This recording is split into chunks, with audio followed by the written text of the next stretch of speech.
This is Matt Hurt at Obsessive Viewer on Twitter with a special episode of ObsessiveViewer.com's The Obsessive Viewer Podcast.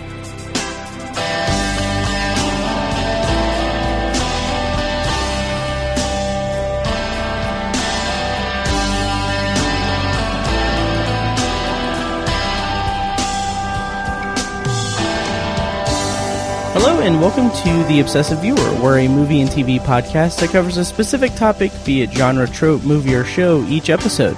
You can find more of our work at ObsessiveViewer.com, as well as finding us on Facebook at Facebook.com/TheObsessiveViewer, and also find our local live event, Shocktober in Irvington, at ShocktoberInIrvington.com. We host that every year in October. This is a special episode. It's part 2 of our continued coverage of Heartland 2018. Heartland Film Festival is a wonderful film festival that occurs every year here in Indianapolis, spread over several theaters. They have hundreds of filmmakers, and then they have over hundreds of films. Each year. It's a really incredible time, and it's a great opportunity for us at the Obsessive Viewer to meet filmmakers and chat with them and actually get to interact with the people who create the art that we're obsessive over. It's really remarkable. As a quick anecdote, actually, a couple years ago when I covered Heartland, there was a film called Waffle Street from Ian and Esham Nelms, and I interviewed them really briefly for like 5 minutes after their film, and like they were the most straightforward, down to earth guys. They were so cool, and they really left an impression. And then it was kind of cool because about a month or so ago, I was browsing Netflix, and I was like, this film looks pretty good. It's called Small Town Crime, and it was their next film. And it has Octavia Spencer, Anthony Anderson, and John Hawkes in it, as well as Clifton Collins Jr. It's a really great kind of crime caper, and it's really fun, and it's just remarkable to see them, achieve so much. And they were also guests on the Malton on Movies podcast, which it was just a treat to get to hear them talk about their film and everything.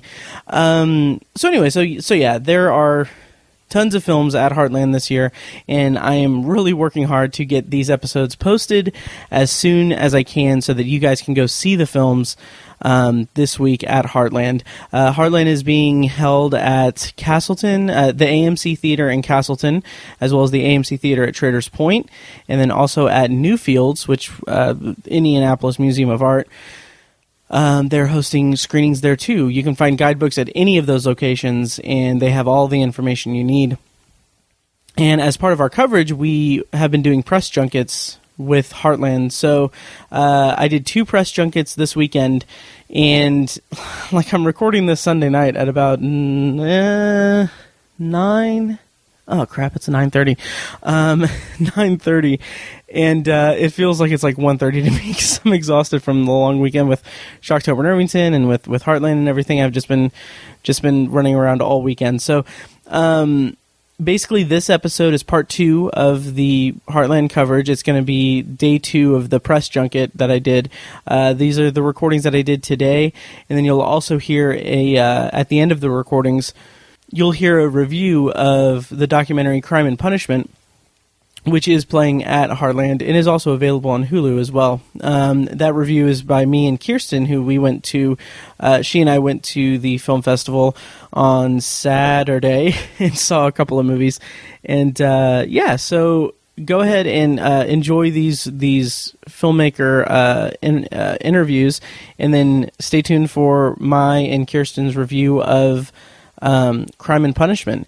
Also, really quick, just want to say thank you so much to Heartland. Thank you to all the filmmakers that I spoke to this weekend, and I can't wait to do more Heartland stuff after work every day this week. But next weekend is going to be another big one for us to do Heartland stuff.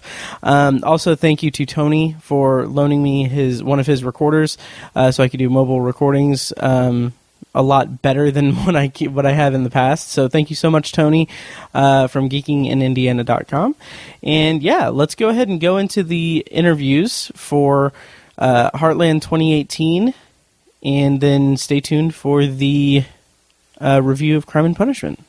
All right, and I'm here with Vanessa, and what was your name again? Nathan Wetherington, yeah. From the film 1,000 Miles Behind. Why don't you guys go ahead and tell us about the film and about your experience with Heartland and bringing the film here? All right, well, we're just getting adjusted to the Heartland. We just drove into town the other day, getting adjusted to the schedule, getting our bearings. We had our first world premiere screening here on Friday evening. That went fantastic, and we're thrilled to be here. Nice. Hi. And that's Vanessa. Can you tell us a little bit about the film itself? Like, Yeah, the film is it's a movie about grief. Mm-hmm. It's a movie about a guy who loses his family suddenly. He becomes kind of paralyzed and frozen, like flash frozen in this state of shock. Mm-hmm. He kind of goes away, becomes a recluse, and then ends up setting across California on a motorcycle by himself. Wow. Yeah, and the motorcycle is really a visual metaphor for that journey through grieving, through that process. Wow. Yeah. That's amazing. Yeah. Can you, how was the film production wise? Like how did it go and everything? The film could not have gone the shooting of the film it was miraculously amazing. Like, we made this movie with 4 people. Wow. We had a director, our DP, Keith Dunkerley, who was incredible, and then basically 2 of our best friends who were kind of like the key grip, and the sound guy, who also, our buddy who did the sound also is actually the composer who scored the movie.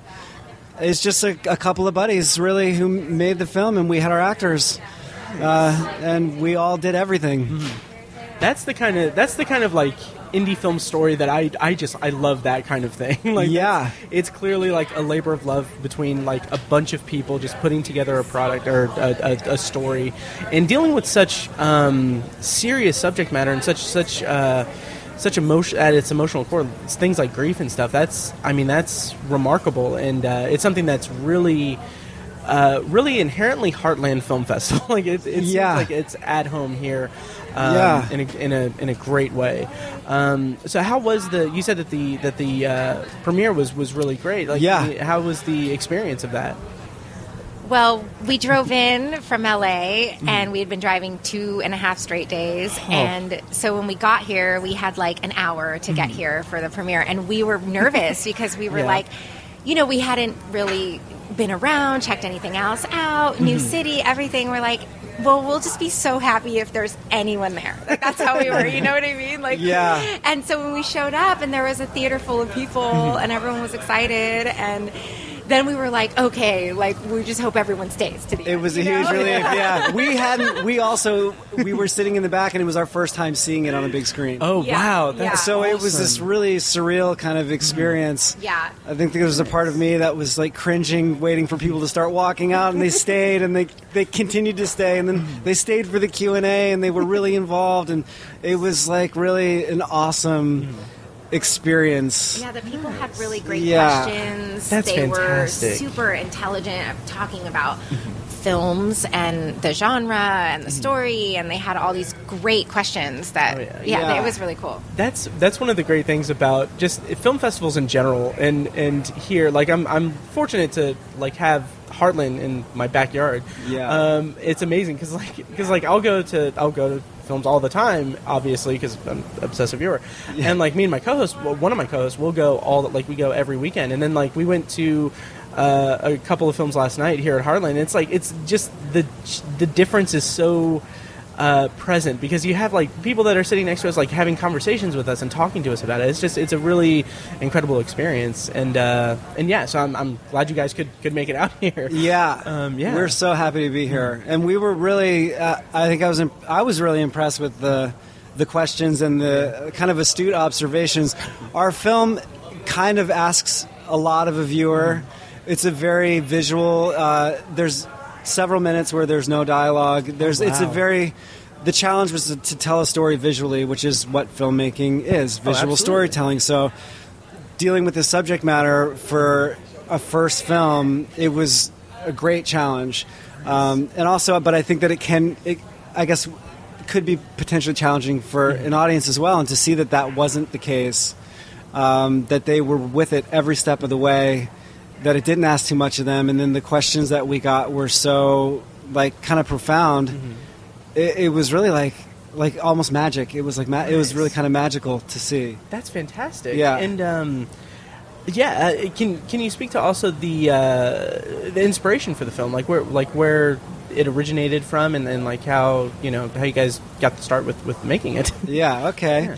Well, it came out of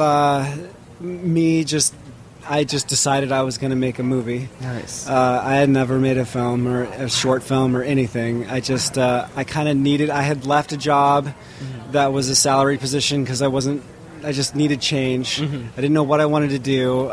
Most of my life had been an artist. So I was kind of sitting in this dead space of like, well, what do I do? We're actors mostly in LA, and we do the auditioning and stuff, and that wasn't really fulfilling in and of itself because you're just trying to work. Sure. Waiting for work. And this was like, I have to work on something. I have all this energy to put to something. So you know what? Let's just make a movie. I had seen a while before a documentary on the Sandy Hook school shootings. It was more about that day and then the aftermath on the families. Yeah. And it really had just haunted me.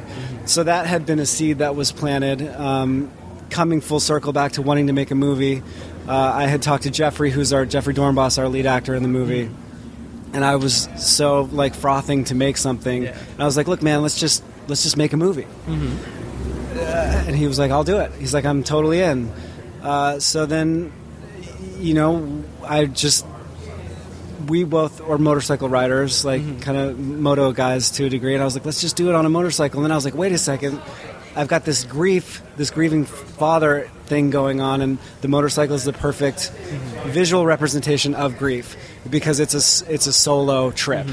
It's a solo road. No one can really travel that particular road with you. So then there was the story, and I pounded out the script really quickly, and we just got to it. Nice. Yeah. That's amazing. And Vanessa, how did you come on board with the project? And you also, did you say you also helped with editing as well? Yes, so Nathan and I edited the movie. We did a bunch of passes with it, and then we had somebody finish it. So basically, like the more technical aspects of editing that we didn't know how to do, we had somebody help us with that in the end. But that was also just started just out of necessity. We were like, well, editors would cost as much as our whole budget. Right. Oh, yeah. So we did it ourselves, and I had been to film school in Los Angeles and was already really interested in writing and in editing, and I am an actress. And so Nathan had approached me with the idea of writing the character for me to play, as he had written largely the character for Jeffrey to play. Sort of playing to our strengths and, knowing us as actors. And so I jumped on board, and he was like, it's going to be crazy. We're going to be shooting, 16-hour days. Oh, yeah. We camped instead of, hotels, and we slept in tents. That's amazing. Yeah, it was pretty amazing. Our DP had never slept in a tent. He had never slept outside. Oh, wow. Never camped. Yeah. And here he is shooting this movie in the craziest way with four people living in tents. But it was so fun. More people should make movies like that because we had so much fun. Oh, I can only imagine. That's amazing. Yeah. So I think we're about out of time here, but I just want to say congratulations on the film and on being here at Heartland, and best of luck going forward. And if you're listening to this is going to go up tomorrow. There are screenings at Traders Point on Wednesday the 17th at 2:45 p.m. and 2:30 on Thursday, October 18th at Newfields, and that film is 1,000 Miles Behind. And thank you guys so much for chatting with me. Thank you. Good luck with the podcast. Oh, thank you. Yeah, thank you. Totally. Our pleasure. All right. Yeah. Thank you. I'm from the Obsessive Viewer podcast. We're a local podcast here in Indianapolis. Great. Yeah.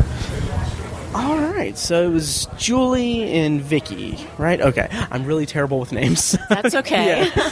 All right, so I'm here with Julie and Vicky from Fiddlin, here at Heartland Film Festival. Would you guys mind introducing yourselves and telling us about the film?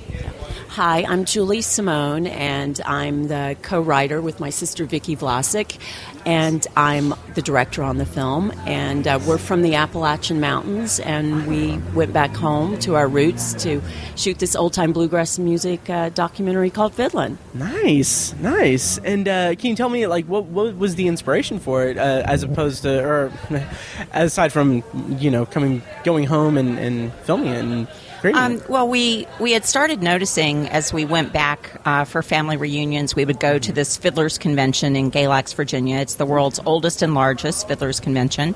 And when we were growing up and going there, you never saw kids playing music. Mm-hmm. And in the last 15 to 18 years, all of a sudden there's been this huge resurgence of young people that are now playing the old traditional tunes, and the elders in the community are passing it down to the younger generations. Okay. And so it's really keeping this music alive. Mm-hmm. And it does something within the community that just brings people together and shows such important values that I think are missing from a lot of people's worlds today. Oh, yeah. Nice. And so that was an inspiration for us to go back and to really share, the place that we love and to show it in a light that is not normally presented in today's media about the Appalachian Mountains. Oh, absolutely. And like that whole area, I mean, it's gorgeous, and it seems like it's kind of underrepresented in terms of just media and everything, and it's great to have like films and documentaries come out about that region and something as niche as like that type of music experience and everything. So that's really remarkable. Have you guys been to any other festivals, or is Heartland your first one, or can you speak to the festival circuit and your experience with Heartland as well? Well, we're having an incredible time here at Heartland. I would say this is one of our favorite festivals so far. I mean, the town is beautiful, or the city, the people are nice, and we're really excited to be here and feel very honored that we were able to bring Fiddlin here to Indianapolis. Nice. But one thing I wanted to say is that something that we really noticed going back home was that the kids were carrying instruments instead of their phones. Oh, wow. And I have 2 children myself. Vicky has 4 kids, and our kids carry their phones around a lot, and it's a refreshing change. And Fiddlin is almost like taking a step back in time, because you also see respect that is shown between the youth and the elders, and vice versa. These older people are passing the traditions and the culture and their music down to these younger people, and that's just something that I feel like is being lost in today's world, this sort of community and culture and traditions, and that's something that also inspired us. I just wanted to mention that. Nice, and that's a very admirable kind of thing to go for, because it's very true. Like, I mean, I'm guilty of it myself. I'm glued to my phone so much, and it's amazing to think that, kids in this area are going for like music and everything, because that's something that I never had an experience like playing music or anything like that. It's something it's a talent that's so involved, and it sounds really great. Well, and one thing that's interesting about music too, I mean, you're saying you don't play music, but I'll bet you're affected by music when you hear it. Oh, absolutely. Oh, yeah. And I mean, that's one thing that, I mean, people are not only affected by music in a positive way by playing it, but we're all affected by it in listening to it, and it is the universal language. Oh, absolutely. And I feel like if you have a boardroom full of people and they're fighting, if you just put on some really great music, they might loosen up a little bit. Totally agree. Oh, yeah. When it comes to like documentary filmmaking and everything, I have a question I like to ask a lot of filmmakers on this, is that when you set out to make the film, like, did you have like a clear idea of like exactly what you were going to depict and like what the story of the documentary was going to be, or did it evolve as you shot and interacted with the subjects? That's a really great question. it totally evolved. Nice. When we went back there, because it was the 80th anniversary, we thought, okay, this is going to be cool. It's going to be about the Fiddlers Convention and the competition that goes on there. And though the Fiddlers Convention is fascinating and really interesting, what became more interesting were the people that were a part of it and their stories, and particularly the kids. We had an older group that we were planning on following around, and then once we were there and we started hearing these younger musicians play, and also talking to the older people. I mean, we have a mixture of gender, age, and race in our film, but it completely changed. And then after we shot it, it started changing in the editing room. So it's an ongoing process. Oh, awesome! And how was the editing, and how was everything? Because that's one thing again about documentaries. Like I've immense respect for documentary filmmakers, because I can't imagine like putting together like the amount of footage you have to parse through and do that. It sounds really daunting, but really rewarding all the same. Can you speak to the editing process? Like how much footage did you have to cull from, and how that process went? We actually had more than 100 hours of footage. Wow. And we honestly could have made 4 or 5 different movies. We could have made a movie about just one particular character or an event that happened. And we were really fortunate to be able to work with an outstanding editor who really did a fabulous job and who shared our vision for the film. Nice. And in working with her, we were able to really kind of zero in on what we wanted the story to be. And but I tell people sometimes that making a documentary is like someone handing you a box of puzzle pieces, and there's no picture on the box, so you don't know what the picture is supposed to look like, and there's 100,000 pieces in the box, but only 200 of them are going to create the picture. Right. So so it is a daunting task. Wow. Wow. Well, I think we're about out of time here, but congratulations on the film and on all the success and everything, and best of luck with the rest of the festival. And I'm hoping to get to check out the documentary here soon. But yeah. On that note, if you're listening to this is going up tomorrow, there is a screening of Fiddlin on Monday, on October 15th at 12:45 p.m. here at Castleton, and again on Thursday, October 18th at 7:30 p.m. at Traders Point. And Julie and Vicki, thank you guys so much for your time, and best of luck with the rest of the festival. Awesome. Yeah. Thanks. Thank you. Yep. Fiddlin' on. Yep.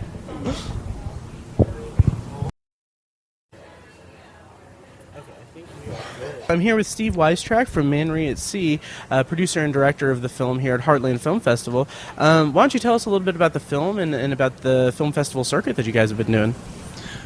Well, good morning. My film Manry at Sea is a feature documentary that is set in 1965. It's a story that had really been forgotten about Robert Manry, who was a Cleveland Plain Dealer newspaper editor. And he had a lifelong dream to sail across the ocean. And so in 1965, he realized that dream by sailing from Falmouth, Massachusetts to Falmouth, England in his 13-foot sailboat. Wow. And at the time, it was the smallest boat to ever have made that west to east crossing.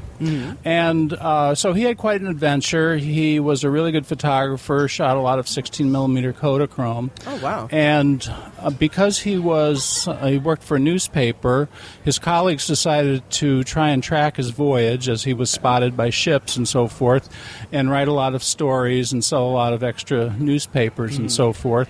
And so he had a lot of adventures, met a submarine. He was awakened one morning by a submarine, and he met a freighter that took his mail, and then he had storms and hallucinations and all sorts of things, which are all depicted in the film.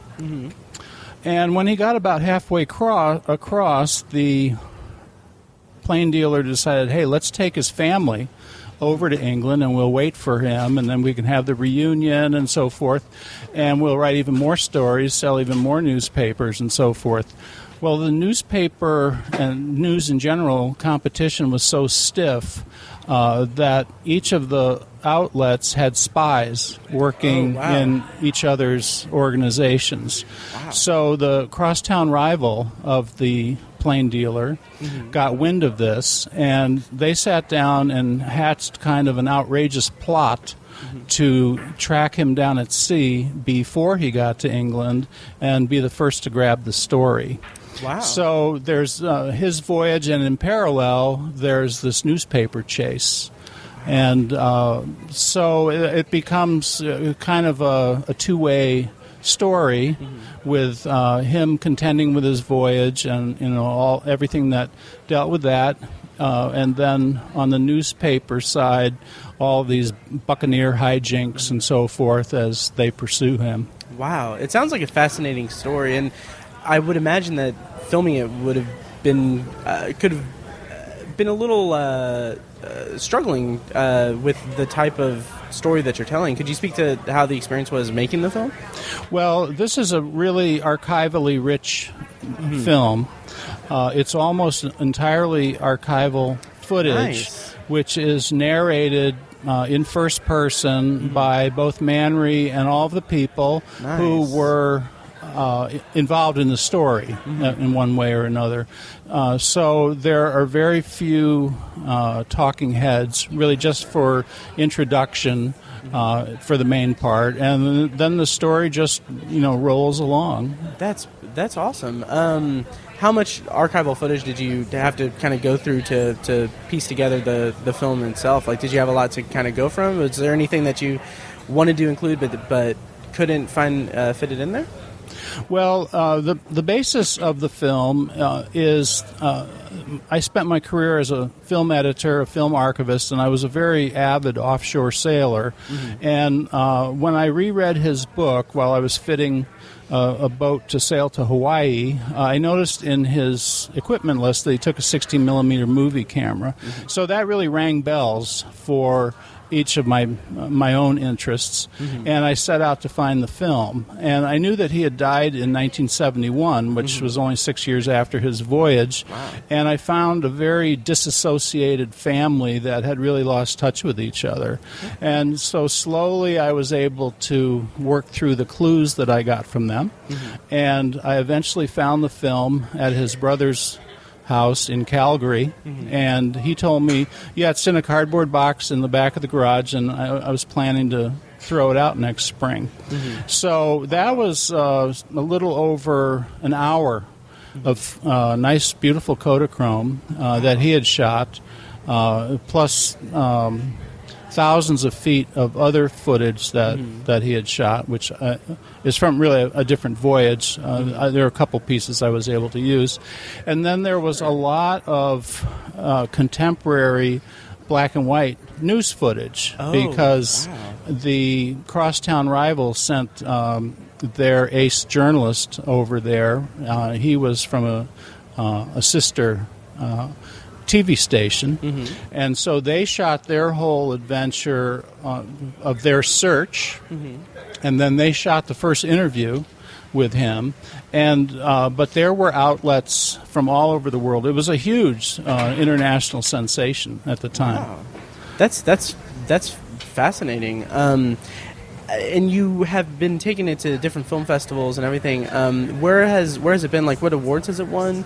Well, it premiered in early April at the Cleveland International Film Festival, and I really wanted to premiere it there because it's a Cleveland story. Oh, yeah.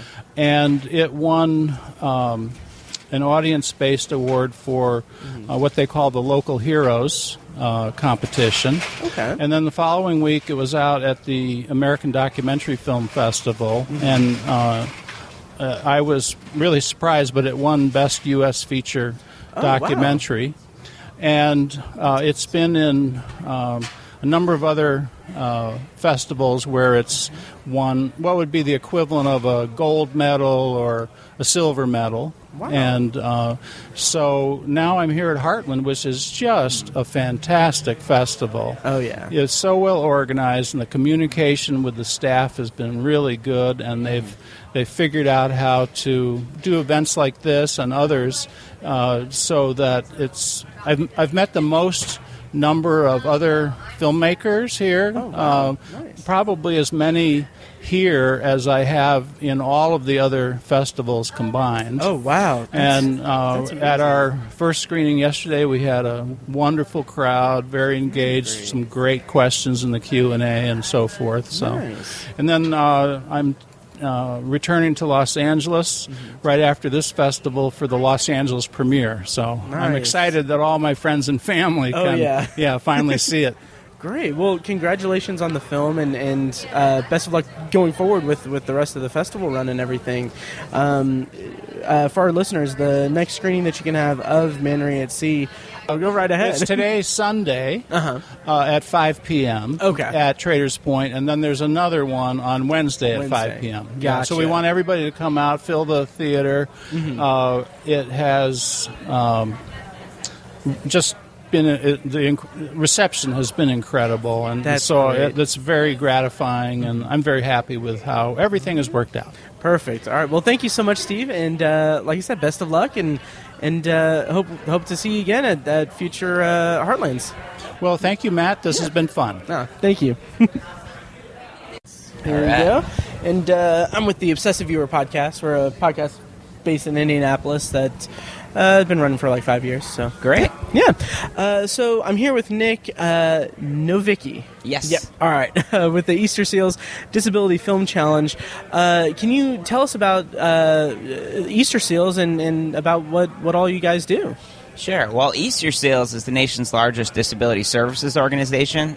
They've been around for 100 years, helping people with disabilities and their families.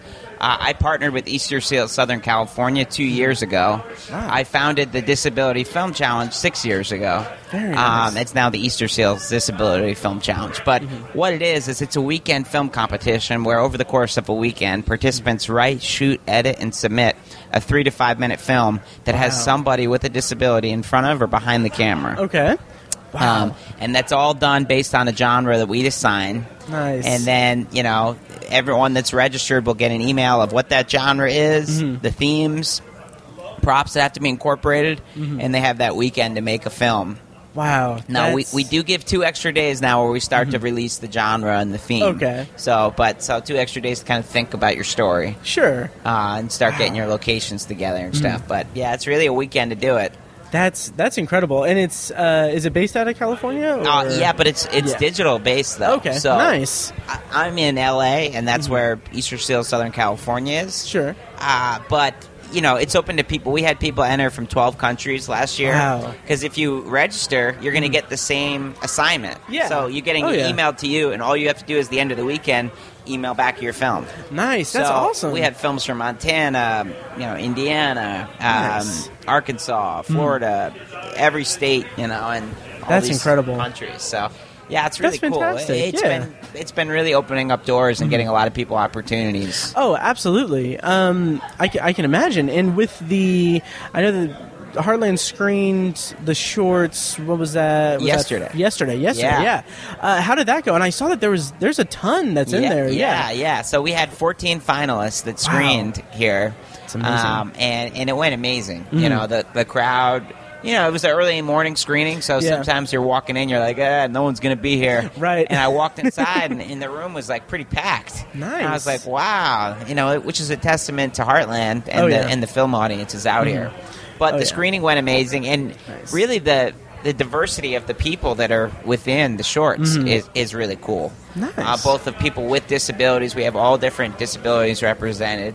The intersectionality of people with disabilities of all different ethnicities, genders, but really the experience level, too.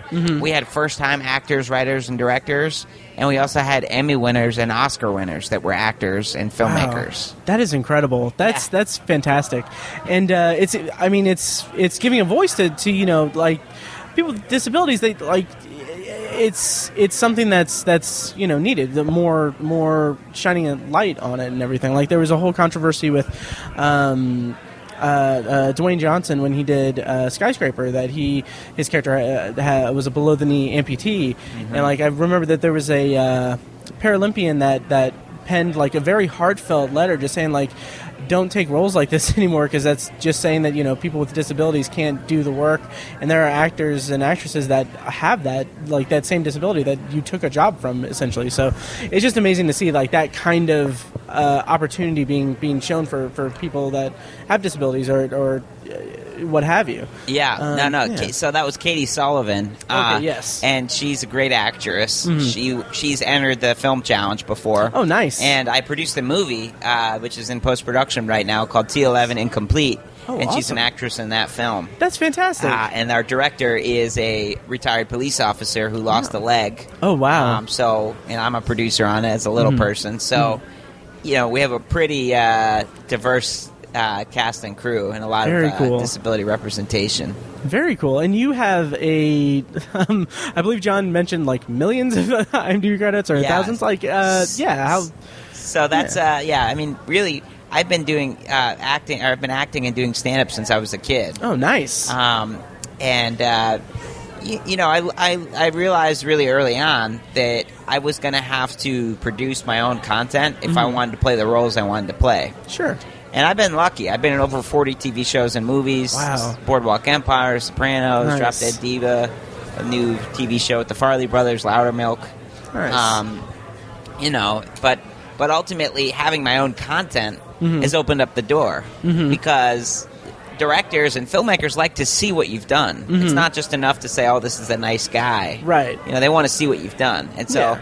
The fact that I've been able to produce the roles that I want to play, that I think I'm good at doing, Oh, yeah. and people have seen them in film festivals and things like that, that's opened up doors. So that's what I wanted to do, because people with disabilities are 20% of the population, Right.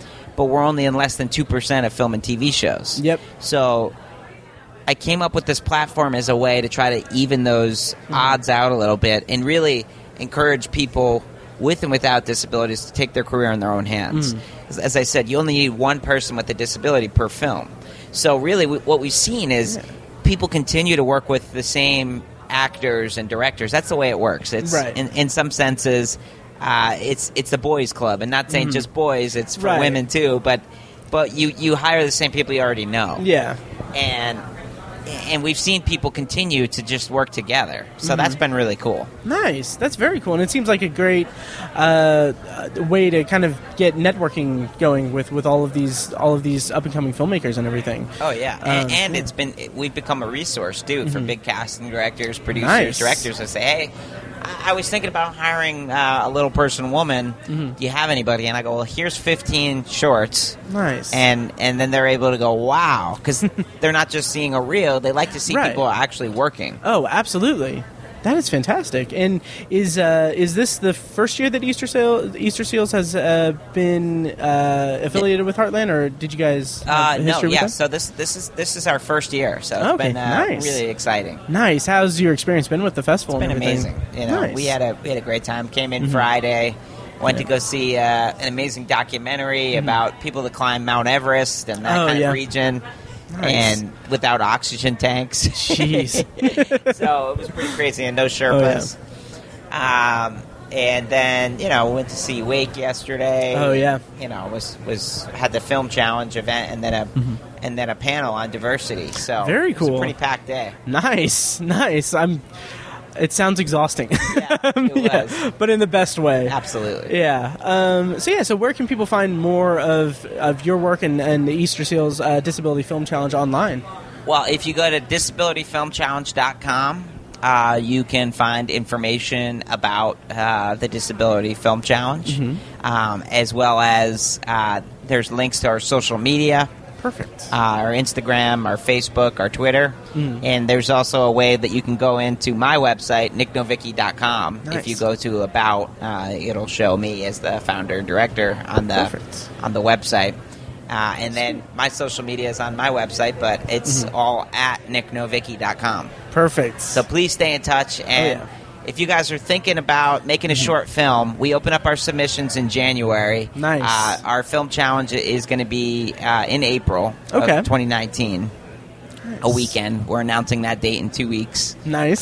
So just we have all kinds of new exciting partnerships. Our prizes are unbelievable. We get $1,000 grants from Universal Pictures to all the winners. Awesome. Dell Computers, big mentor meetings. So if you're a filmmaker, there's no better opportunity to make a short film and have it potentially screened as a finalist at the Heartland Film Festival, Bentonville Film Festival, the winter screen at the Holly Shorts Film Festival at the Chinese Theater, and we have other partnerships coming up. So please stay in touch and help people with disabilities get more involved in entertainment. Absolutely. And again, submissions open up in January, and the weekend of filming is going to be in April, that you're announcing the date in a couple weeks. Yes. All right, perfect. Well, thank you so much, Nick. Thank you. Yeah, it's been a pleasure, and best of luck going forward, and congratulations. Thanks so much. Yep. All right, cool. It's been a pleasure. It's funny, I was shaking your hand, but then I was like, there's no camera on us. Oh, right, yeah. I felt like doing a very presidential handshake. Right, yeah. Like, thank you, sir. Yes, it's very official.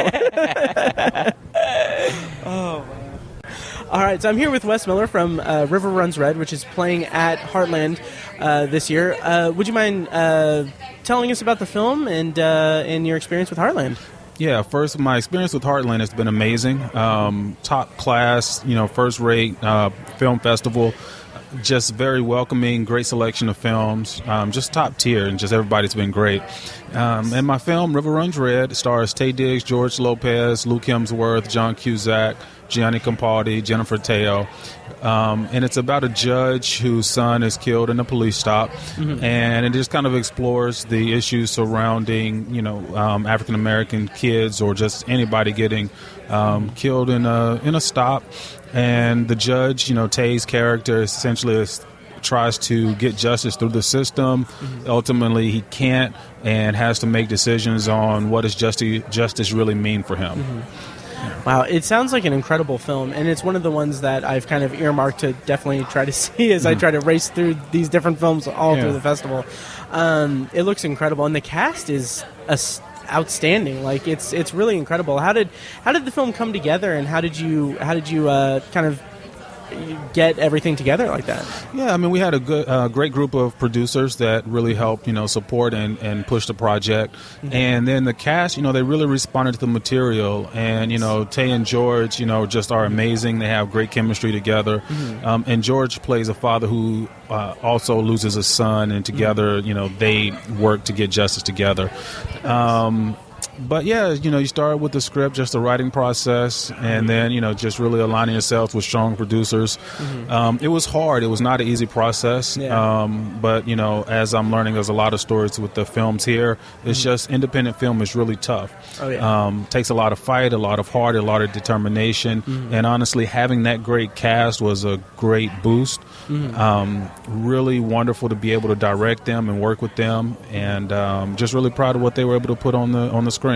Nice, that's fantastic. And you both wrote and directed the film, is that correct? That's correct. Nice. Yeah. So what was the inspiration for it? Like, where did it come from? And can you speak to the themes of the film as well? Yeah, absolutely. There are a couple of things. I practiced law for 8 years before switching over to be a filmmaker. Oh, wow. Yeah, and so taking that experience from working inside the system, seeing the things that work and the things that do not work.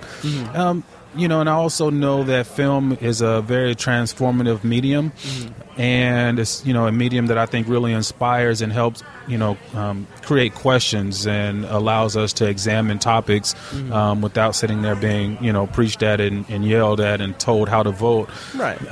So I just kind of took some of that and looked at what was happening in the world today, and just realizing like our system is broken, and what happens if a person inside the system, regardless of whatever their race, or economic status is, what if they can't get justice?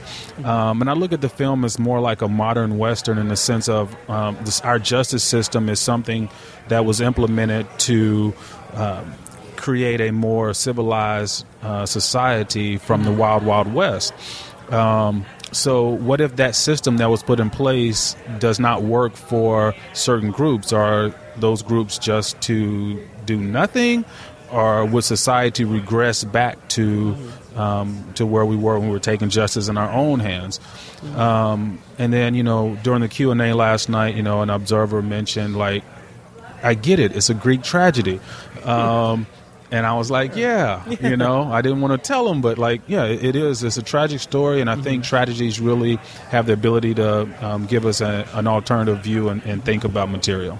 Wow, and it seems like just an incredibly powerful film as well. And like you said, the medium of film is such a transformative and powerful medium that it's great to convey like those messages and impart that kind of history into it as well, with like you said, the history of law enforcement and everything and justice system.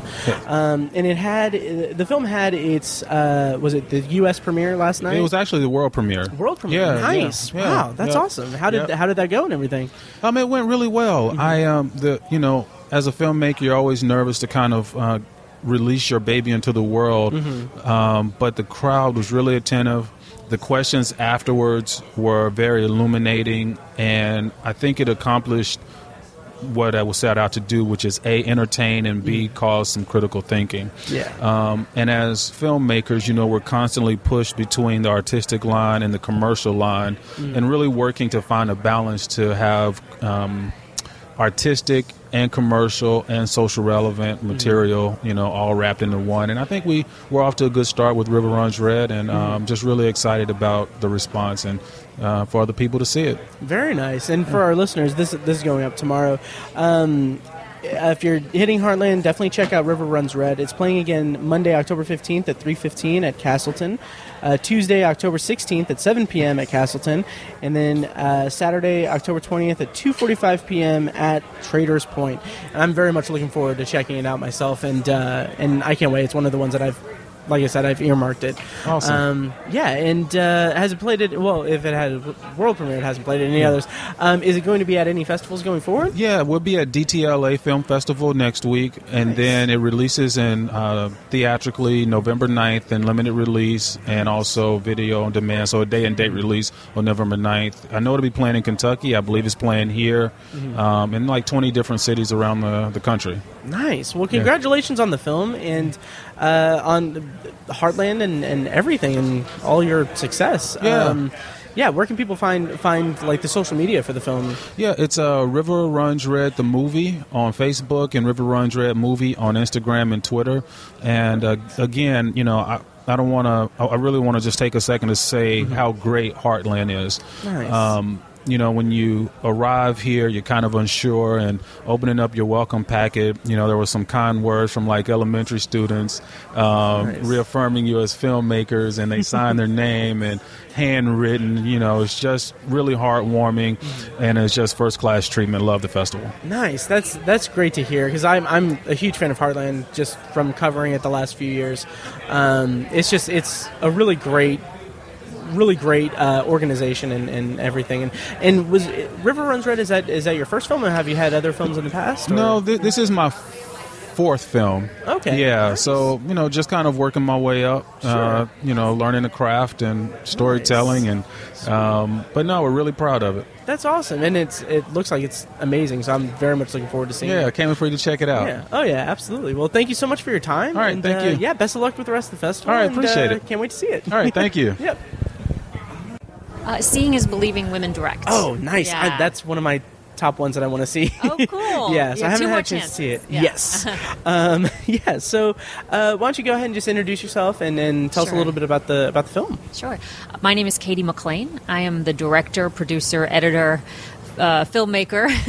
I call it film worker, is a little bit more appropriate, to be honest with you, of a documentary film called Seeing is Believing, Women Direct, which is having its world premiere at the Heartland Film Festival in its 84-minute version. We have 2 earlier versions that are shorter. Oh, wow. Yeah. Wow. Yeah. That's awesome. Yeah.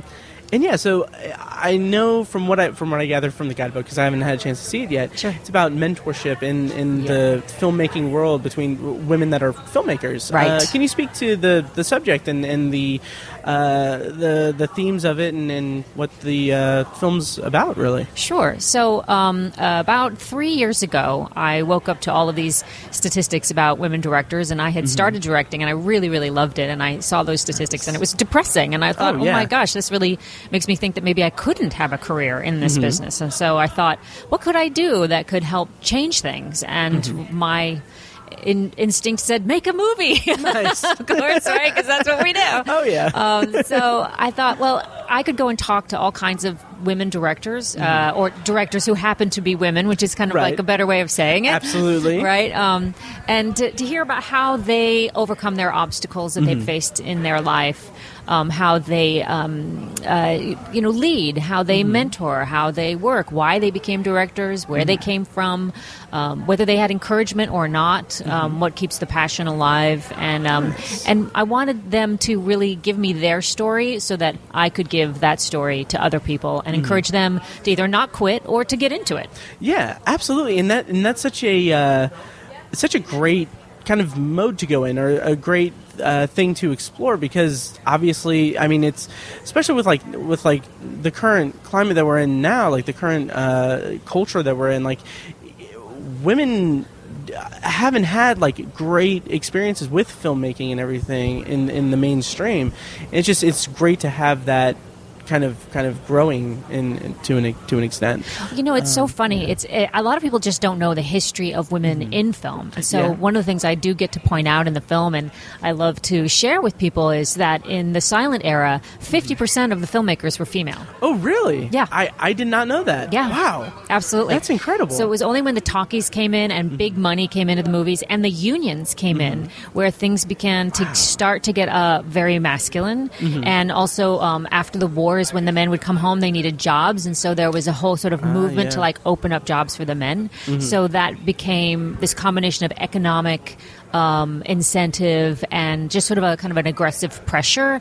I always say, like, wherever there is an opportunity for a high amount of esteem or make a lot of money, you'll find a lot of aggression. Yeah. Right? And so women, especially at that period of time, were not encouraged to be involved in aggressive activities. Sure. Certainly artistic ones, no problem. But if there was aggression going on, they were like, you know what, let the dudes handle that, right? Right. So now that things have started to evolve into like a recognition of the art again, and we're talking about the creation, we're focusing on the art, we're able to look back and go, well, how did the women who continued to be filmmakers manage to exist? And there were a lot of them throughout history. There just weren't as many as there are now, which is really great. That's partly because of the digital revolution and their accessibility, and it's not as expensive, and you can make a movie yourself if you can just sort of scrap together some funds and the team.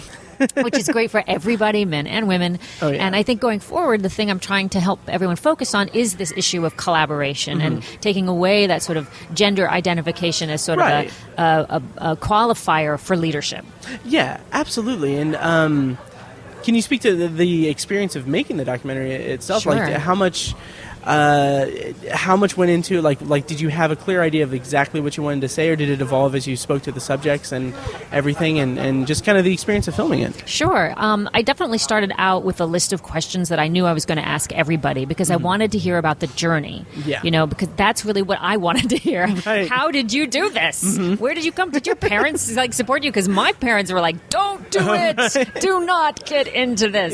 They're like, stop now before you make your life a living hell. Right. And, but it also, weirdly, I mean, they would say that to a guy, I think, too, because, the arts is certainly not like the most, assured income stream exactly. you can imagine. It's Yeah. But as a woman in that kind of field of what is basically a leadership position, I was very much discouraged as a woman. Like, no one's going to take you seriously. It's going to be 3 times harder. And the funny thing is my mom wasn't wrong, but she also didn't really have women to look to and say, well, look at this woman and what she did, and what about this woman, what she did, the exceptions to the rule. So I wanted to go and find all of those exceptions. Nice. And so because they exist, right? And then show them to people, because that's the thing that I don't think we see enough in the press, and that's why the press is such a hugely, hugely important part of this whole, change in our culture. And I thank you so much for this interview, and thank you so much for giving me the attention and the time to talk about this, because without you, that's just really literally that history doesn't shine a light on it. Yeah, exactly. And it's one of those things where, as like a film fan, like I adore the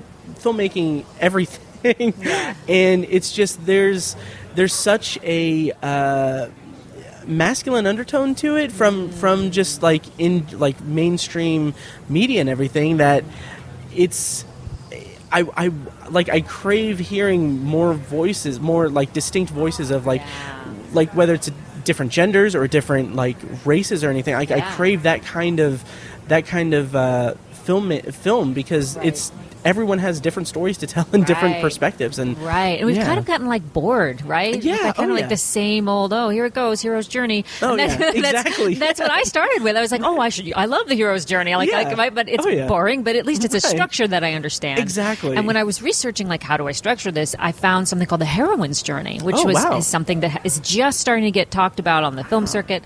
It's this whole new journey of how you can go about things in a weird intuitive way, but you're still fighting the fight, you're still going into the battle. But a lot of it is a lot of conversation, a lot of discussion, sorting things out with other people, and then also going out to fight your own personal dragons, whoever they might be, but they're not that. The dragon is not the only point, which is really interesting on the heroine's journey. The dragon is just like one little stop, and that's not the only thing you overcome. You try to come back with wisdom, and I think men can go on the heroine's journey as well, because men, clearly you have the muse, you have the intuitive feminine, the sacred feminine in you. I mean, if you're a creative, you know it more than most. You know, exactly. Yeah. How's your experience been with Heartland and everything? Is this the first film you've had at Heartland, or do you have a history with the film festival at all? No, this is my first film here. Nice. Yeah, so I'm really excited. My friend Amanda Ladd Jones said, "You have to be at this film festival." And she was here with her film last year, and so she really encouraged me. And then I think it was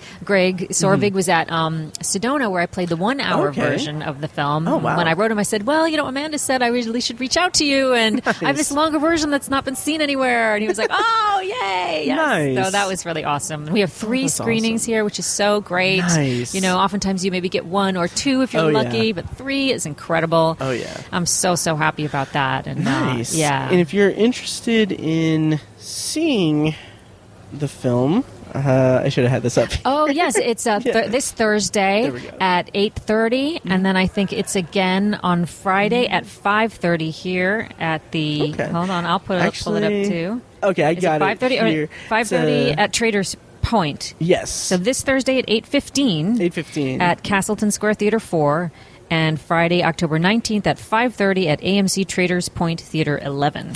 Yep, and that's Seeing is Believing, Women Direct. Thank you so much, Katie. And you're welcome.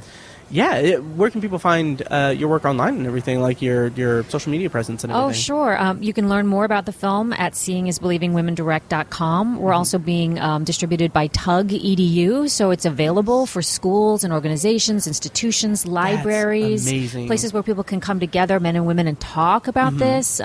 It's really, really great. I've shown it to a bunch of schools, and what's so great is that the dudes like it too, know? And they really feel like, wow, this is cool. This is a history I didn't know. This is a story I didn't know. And I can, I can produce this woman's film, or I can collaborate with this woman. We'll just let's get to the work. You know what I mean? Absolutely. That's what we want to get to, right? So that's so great. It makes me really happy. And and some high school girls came up to me and goes, "I can be a director," and I'm like, "Yes, you can." Wow, right? That's got to be the most rewarding interaction. Like that's incredible, and that's so great. That's what I love about like I said, bringing other voices to the table and bringing other because it opens up the doors of possibility. So It's something you didn't know existed. Oh yeah, and there's a whole new kind of world of thinking and creating and discussing things, and that we can experience together, which is really what we want, right? We don't want to be experiencing things all in our little corner, Exactly. That's really great. And my name's Katie McLean, like Katie, like lady, CADY. Right. So that's my social media handle. All on Twitter and Instagram, and the film is at Facebook.com/women directors, which was 3 years ago and made a lot of sense. Nice. Yeah. But that's all me. Thank you so much. Yeah, thank you so much for your time, and congratulations on the film. Thank you. Best of luck with the rest of the festival and everything. Thank you so much. Thank you. Okay, bye.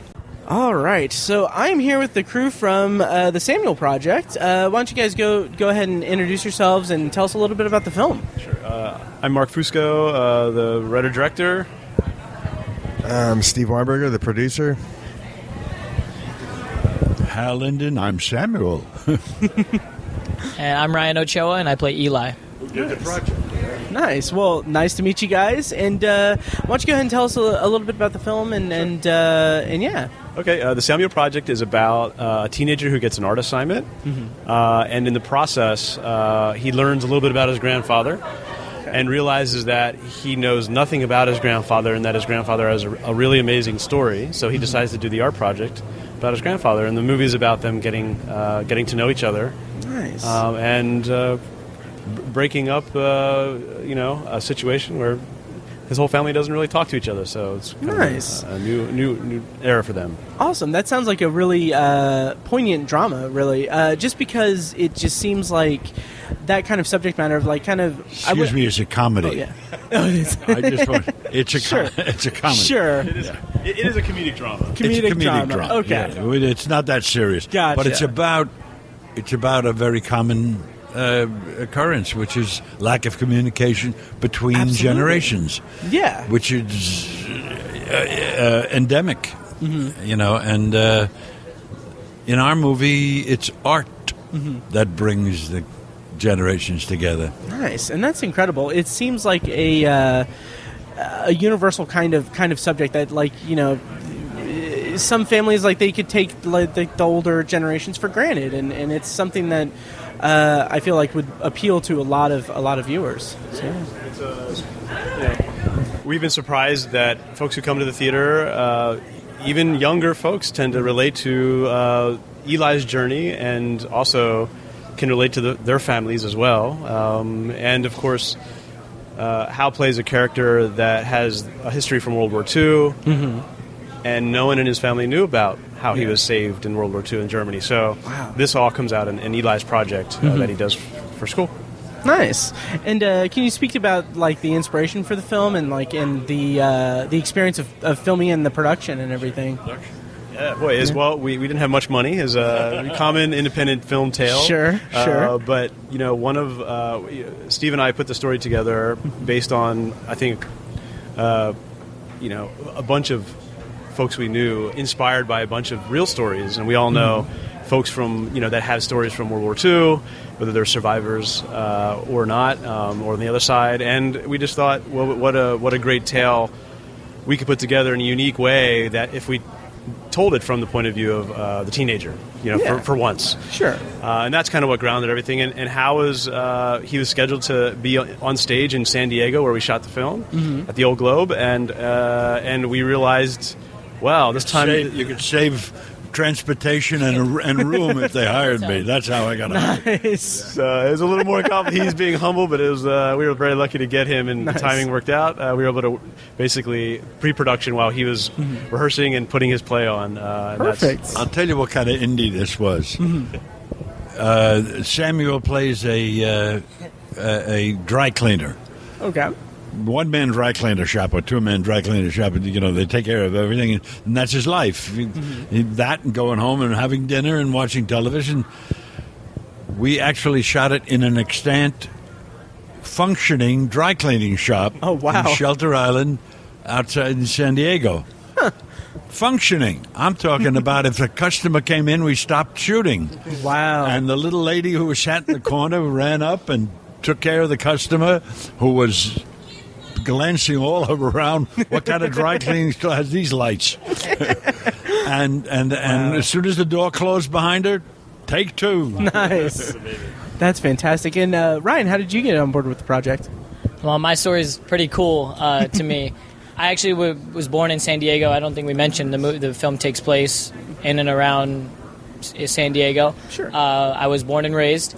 And Steve over here, one of his friend's daughters actually saw my photo hanging up in a Mexican restaurant that I grew up in pretty like every weekend. My dad owned a furniture store across the street for 18 years, so I was always there. Anyway, she recognized me from past projects of my Disney and Nickelodeon days, and told her father. Her dad ended up telling Steve, "Hey, I heard you're casting for this film." And nice. Yeah. That's amazing. Awesome. It's a lucky story. Oh yeah. Well, that's awesome. And let's see, you guys co-wrote the script, is that correct? Okay, can you speak to that? Steve and I we put several projects together, but we really developed we developed the story together for a couple of years. Yeah, we tried to. We were approached kind of to do a modern day story about a person who experienced the Holocaust. So we had put together 3 or 4 different treatments, and Long story short, what ended up happening was what we see on screen is what we kind of came up with. Mark, we had another writer involved as well, and Mark ended up coming in to direct and then rewrote the script a little bit, and then we went from there. Nice. A lot. A lot. Nice. From the script that you see, but even the script that I originally read and Hal originally read, his was a little bit different. Mine was a little bit different, but the original concept idea was so different. Obviously, they could speak more about it, but it was almost like a revenge story. Okay. Yes, it was a lot heavier. But once we realized that we were telling the story through the boy's eyes, because the picture is about Ryan's character. It originally wasn't, but once that element got in there, we realized that's really the arc we wanted to use to tell the story, and so that everything changed to fit that. Nice. It was definitely the most interesting way to go. Yeah. We've all seen historical dramas, and we didn't want to do that again. So, right. What's your experience like with Heartland and the festival circuit? Have you guys had it at other festivals? And we've done several festivals. We just came. We love Heartland. We've been treated beautifully, and they've really we've embraced everybody's embraced the film, which is amazing, and just the love of movies up here is really refreshing. We came from the San Diego International Film Festival yesterday. We were there. Oh wow! 2 days ago, actually showing our film, and then we've done several festivals. We won a couple. The Jewish film festivals embraced the film as well. It's a very passionate Jewish audience that likes the film. So we're very lucky, excited to. Yeah. Very nice. Well, congratulations. Thanks. And for our listeners, this is going to go up on Monday. So if you're hitting Heartland, you can see the Samuel Project on Thursday, October 18th at 8:15 at Traders Point, and on Saturday, October 20th at 3 p.m. at Traders Point as well. And I'm hoping to hit one of those screenings for sure. I can't wait, and I don't mean to brag about my cast, but Hal and Ryan are amazing. Award-winning performances by these guys, and we're really lucky to have them in film. So, yeah. Nice. And how did you guys get into the characters and get into this kind of dynamic of being relatives on screen? Well, the interesting part about it is we playing a distant grandfather and grandson. We didn't meet until 2 days before the actual shoot. Oh, wow. Interesting. And we sat next to each other at a restaurant table, and Ryan was on his phone the whole time, texting away. And I'm rolling my eyes. But then again, it worked very well because the characters start not angry at each other, just disconnected. Nice. And it took the entire film to connect us together, just the way it happens in the script. That's fantastic. Hal wasn't like mad at me for. He wasn't mad at me for being on my phone, but that's our generation. I mean, sadly. Oh yeah. I didn't know that it was a year later going to be talked about in interviews. my cell phone experience at the dinner table. And I go with my brothers to dinner, and we're all on our phone for like the first 10 minutes. We're posting that we're at dinner together. That's our generation. Exactly. But yeah, going back into it, we really didn't know each other, but that was like the beautiful part for me, and just for that relationship in the movie is we ended up kind of growing, and Hal knows that maybe there's going to be a time where I pull out and take a selfie with him at the dinner table. Right. But now I actually have learned that there's so much more to that. Sit down and have a conversation with your parents and your grandparents. Put down your phone for an hour. I mean, an hour. Kids are on their phone all day long. Right. Have a sit down and have a drink with them. Coffee, not a drink. Coffee. So. Yeah. Well, thank you guys so much for your time, and congratulations on the film. And best of luck with the rest of the festival run and with Heartland and everything. And once again, that's the Samuel Project. You can see it at Heartland. And thank you guys so much, and have a great one. Thank you. Yep.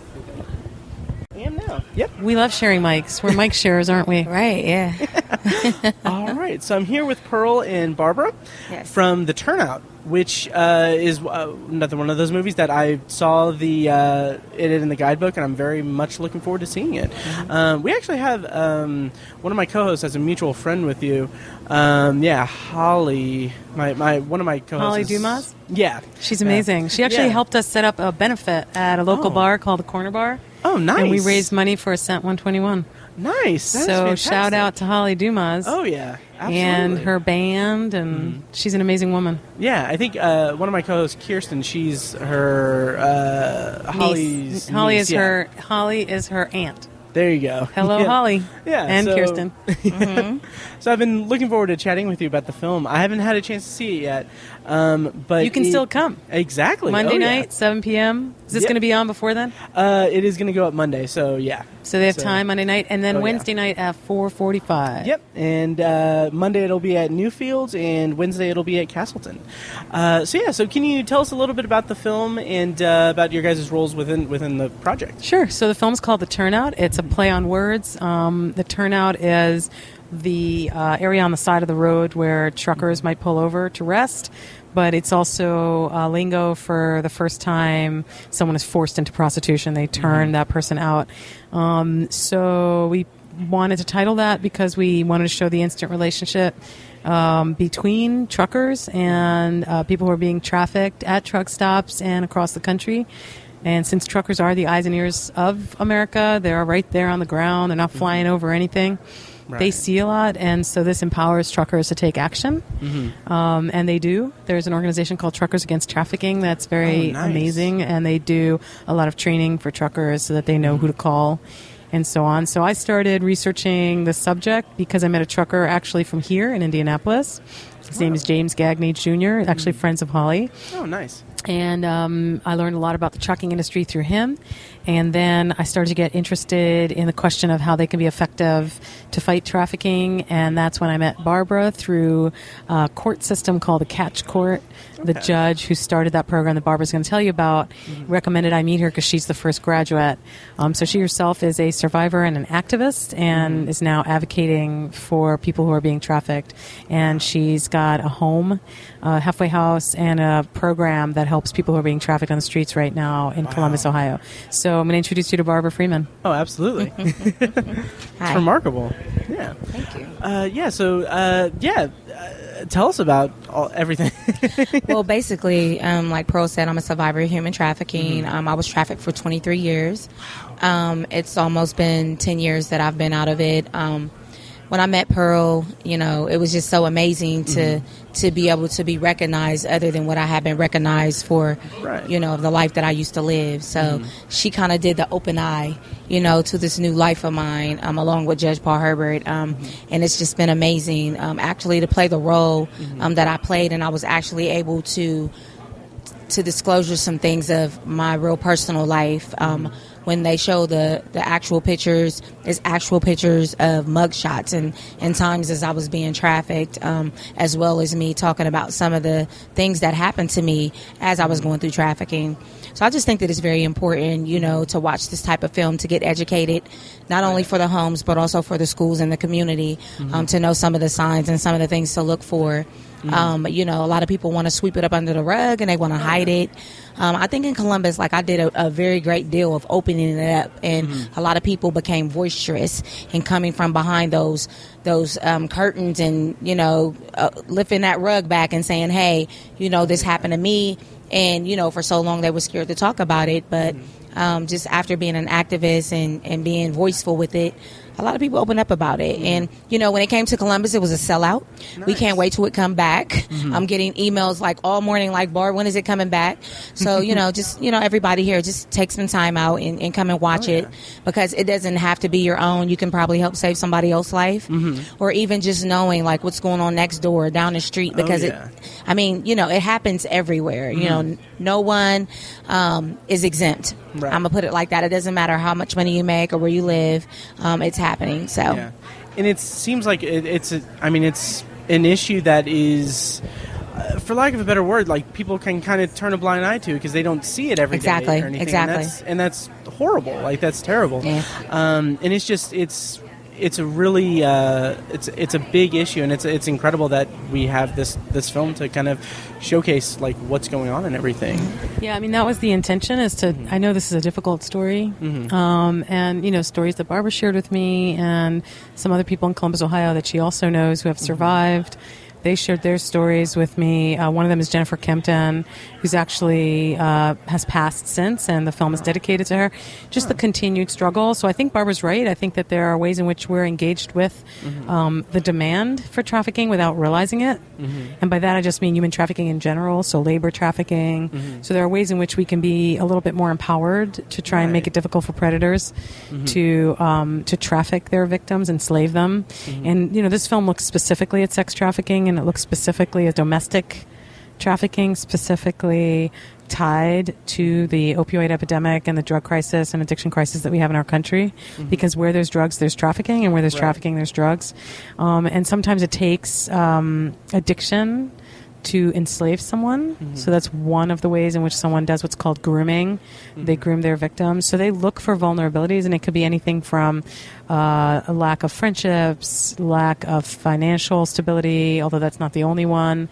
It could be literally so many ways in which these predators are so good at what they do. They know how to identify a vulnerability a mile away, and then they take advantage of it, and then that's the beginning of a very long and very painful process as they get drawn into the life. And then once they're in the life, it's extremely difficult to get out of it, and sometimes it's tied to questions of shame, livelihood, survival. I mean, literally, their lives can be at risk as well. So I think for me, what's important with the film, even though it's an extremely difficult film to make, it was very hopeful at the end, and it really gets people to believe that they do have power and they can make change. And sometimes it's something as small as a phone call to the National Human Trafficking Hotline. If you see something strange, you will not get anyone into any trouble if you call that number, because they do not send police officers.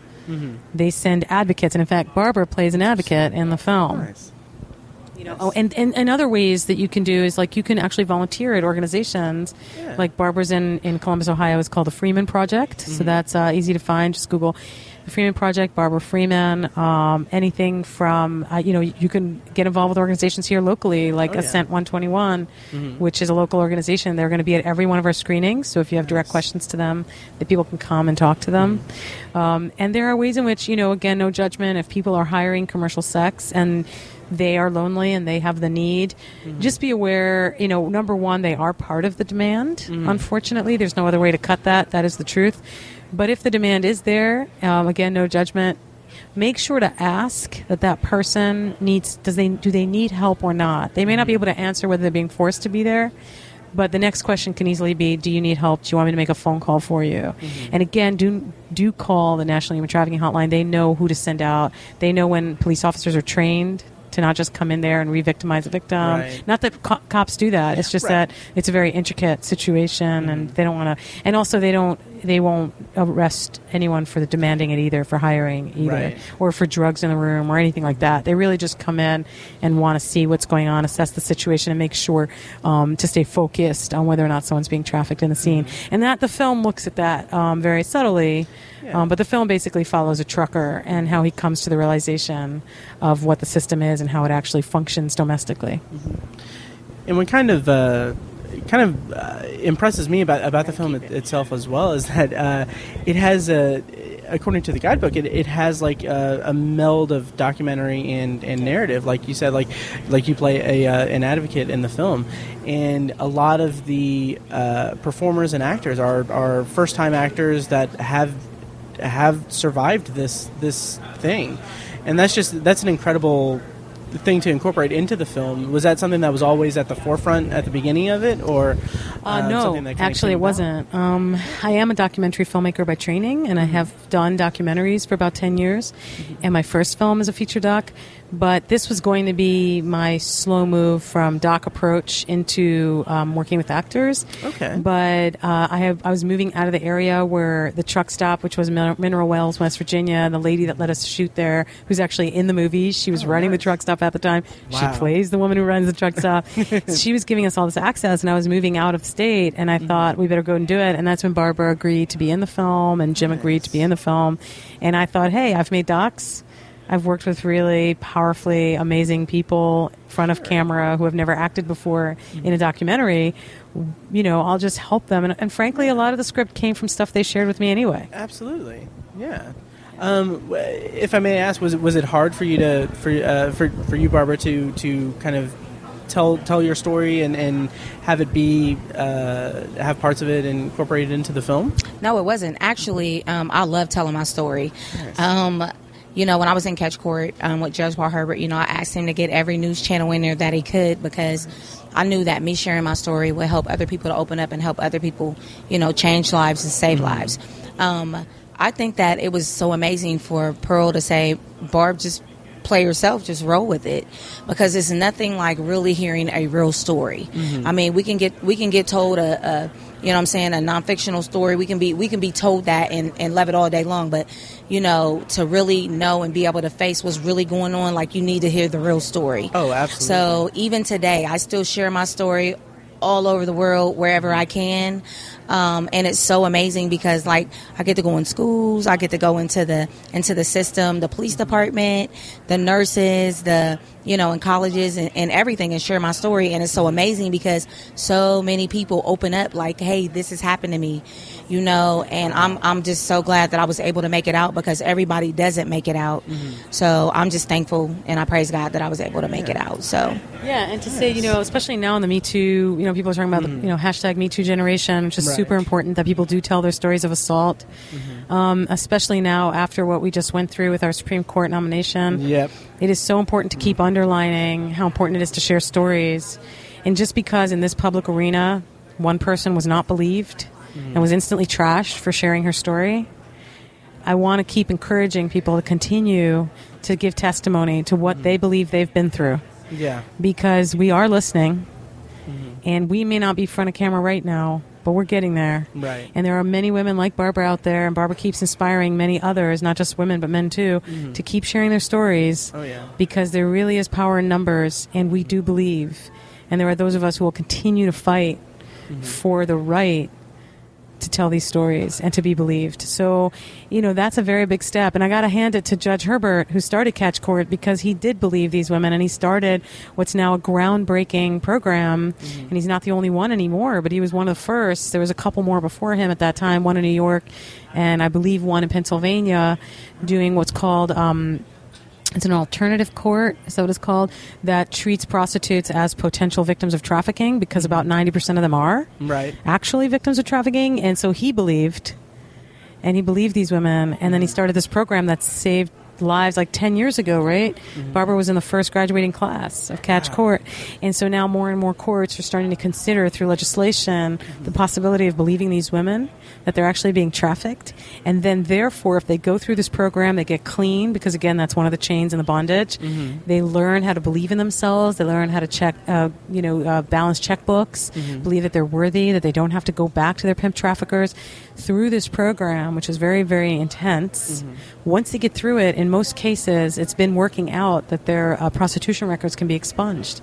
Because those prostitution records are part of the chains of bondage. You know, and it makes it really hard to have a new life, to be able to get jobs, to be able to keep your kids. I mean, there are some real effects that these traffickers have caused upon these women's lives. They have stolen so much. And so it's people like Judge Herbert and other legislators like Representative Teresa Fetter, who was one of the first out of Ohio, Toledo, Ohio. So if you're listening to this in Toledo, Ohio, she's up for office this November, so please vote. It is unfortunately an unpopular subject. A lot of people do not want to see prostitution go away.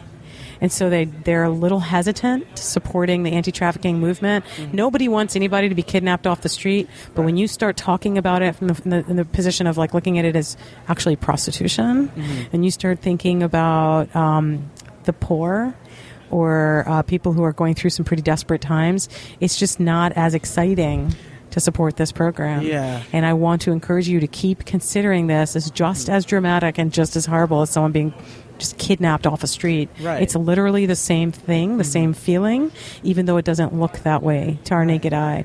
And if you want to keep, certain demands fed, and you do have that need for commercial company, as it's called, please make sure that person first doesn't need your help, and put that before your need. Yeah. Well, I think we're being unpopular, aren't I? Oh, you're great.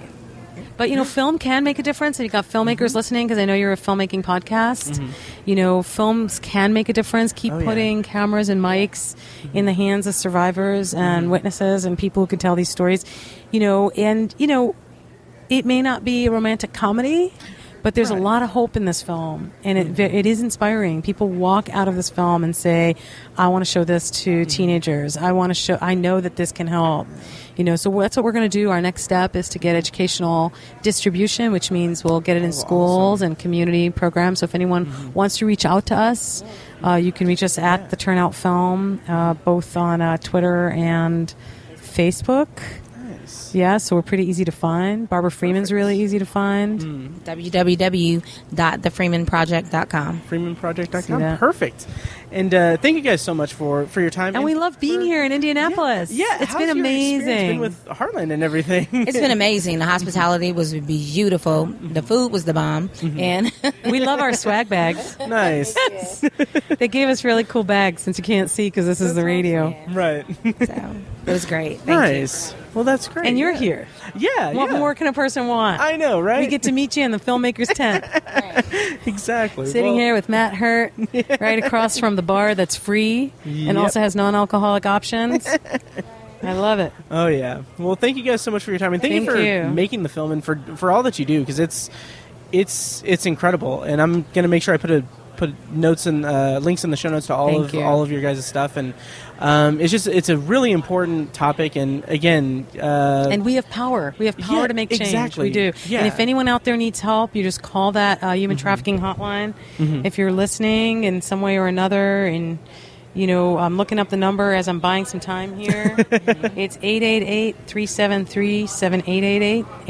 888-373-7888. That's the number you call. And if you're someone who's seeing something, you will not get anyone into trouble if you call that number. They do not come in with, FBI jackets on, blazing with guns. They send in someone like Barbara. It's a very compassionate rescue. Nice. And I do want to add, don't wait until it's your very own. Get educated now. Be an activist now, because you never know. It's way deeper than what you think it is.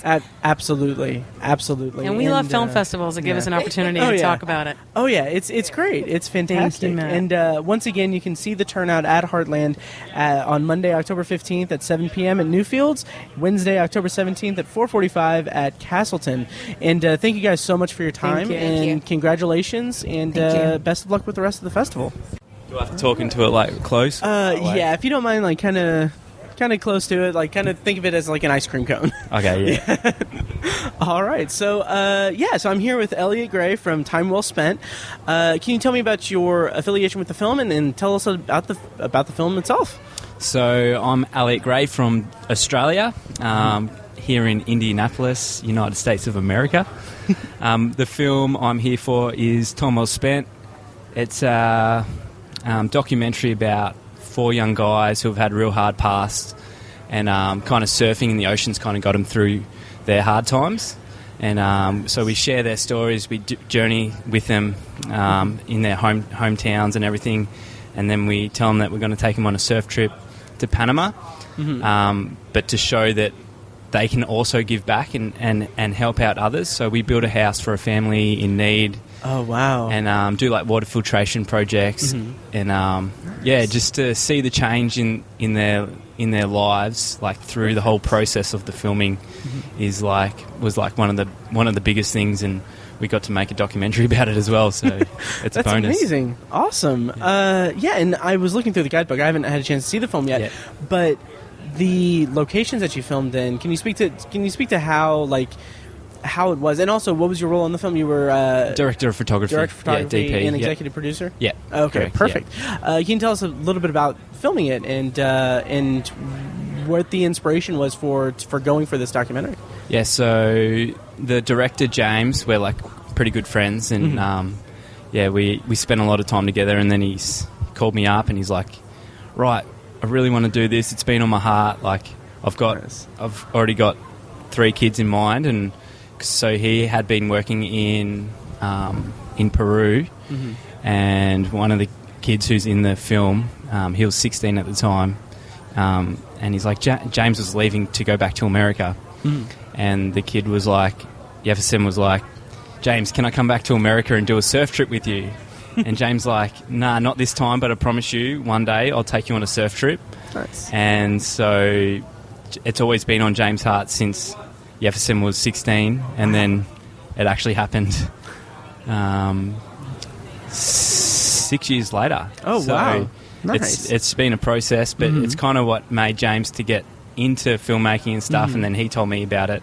And I was like, yeah, I'm coming, because I was just a photographer at the start, but then this film kind of turned me into become a filmmaker. That's amazing. Yeah. So it's been a big step and process. Nice. But so there's Jefferson from Peru, there's Cross, he's from Hawaii, and Henry from Indonesia, and Declan from Australia. So I knew Declan. James's wife knew Henry from Indonesia, because he's James's wife's sister works in Indonesia. Okay. And James's friend knew Cross from Hawaii, so that's how they all met, and that's how it all started. Sweet. Yeah. And the documentary deals with the hardships and everything, like poverty and everything. If I'm understanding it correctly, like how, like what was the kind of message of it, and like how did it materialize in the film? So the whole thing of the storyline is your past doesn't define your future. So it's kind of, to bring hope for people who don't really are in a similar situation as these guys. Whether it, like Cross was brought up homeless, Declan, his dad took his own life. Wow. And they were best friends. It's like, but it's kind of just showing how we got through these hard times. And Henry was brought up in a children's home. His mother couldn't have him in Indonesia, and just passed him on to a children's home. Wow. Without really telling him. So he just got put in a car and sent off to this children's home when he was 5, and he's been there since. And Jefferson was being physically and psychologically affected by his dad, because his mother. Oh yeah. His mother was being beaten and stuff, and she left, and he went to find his mum, and he jumped on the train and didn't realise how big Lima was, and then just ended up living in some random park in Lima, because he had no money or anything. So, and then he got picked up by a lady in Lima, and that's how she took him to the beach, and that's how he started surfing. And he's an amazing surfer. That's amazing. Yeah. How has the kind of festival run been, and how's the experience been with Heartland? Yeah, so we actually, at our first film festival, we met Greg. So we didn't really know much about Heartland, nice. And he was our mediator for our premiere. So it was our world premiere, and we had it in Sedona. Wow. And so Greg was like, we became good friends, and nice. And then so he was like, come to put your entry into Heartland. We'll cover the admission fee and stuff. And nice. So we put it in, and we're thinking, it's in the middle of nowhere. There's no ocean near us. Near them. So we'll just see if we get in. It'll be really good, because it's a pretty big festival. And and then to our surprise, we got in, and we're pretty happy with that. And nice. We've done. This is pretty much one of our last festivals. Nice. We've done a fair few now, and it's we've won a few awards and stuff as well, which is pretty exciting. Congratulations. And, but it's really cool to see a lot of different films being played here, and meeting a lot of the other filmmakers and stuff who are actually premiering their films and docos and stuff like that. It's really it's a really cool event, neat event. Just need to go into the city and check out some of Indianapolis, I think. Right. Yeah. And before I let you go, because we've got time. Yeah. What was the experience like going from doing photography to doing like photography on a film, like doing like the role of the DP? Like, how was that transition? Did you have any experience with that? Like issues with that or anything? Yeah. No. So at the start, because filming and photography, it's a lot different. Yeah. One, you've got the eye for it, so you kind of just shooting. But then when there's motion as well, it's a lot different. So, but I know I picked it up pretty well because I've kind of you have an eye for it. So it's just a few techniques of like of how the actual camera works. And stuff whilst filmmaking, but I'll learn a lot of that on the way, and I did a lot of the water filming as well. So nice. Yeah, just loved being in the water, kind of amongst the groms, and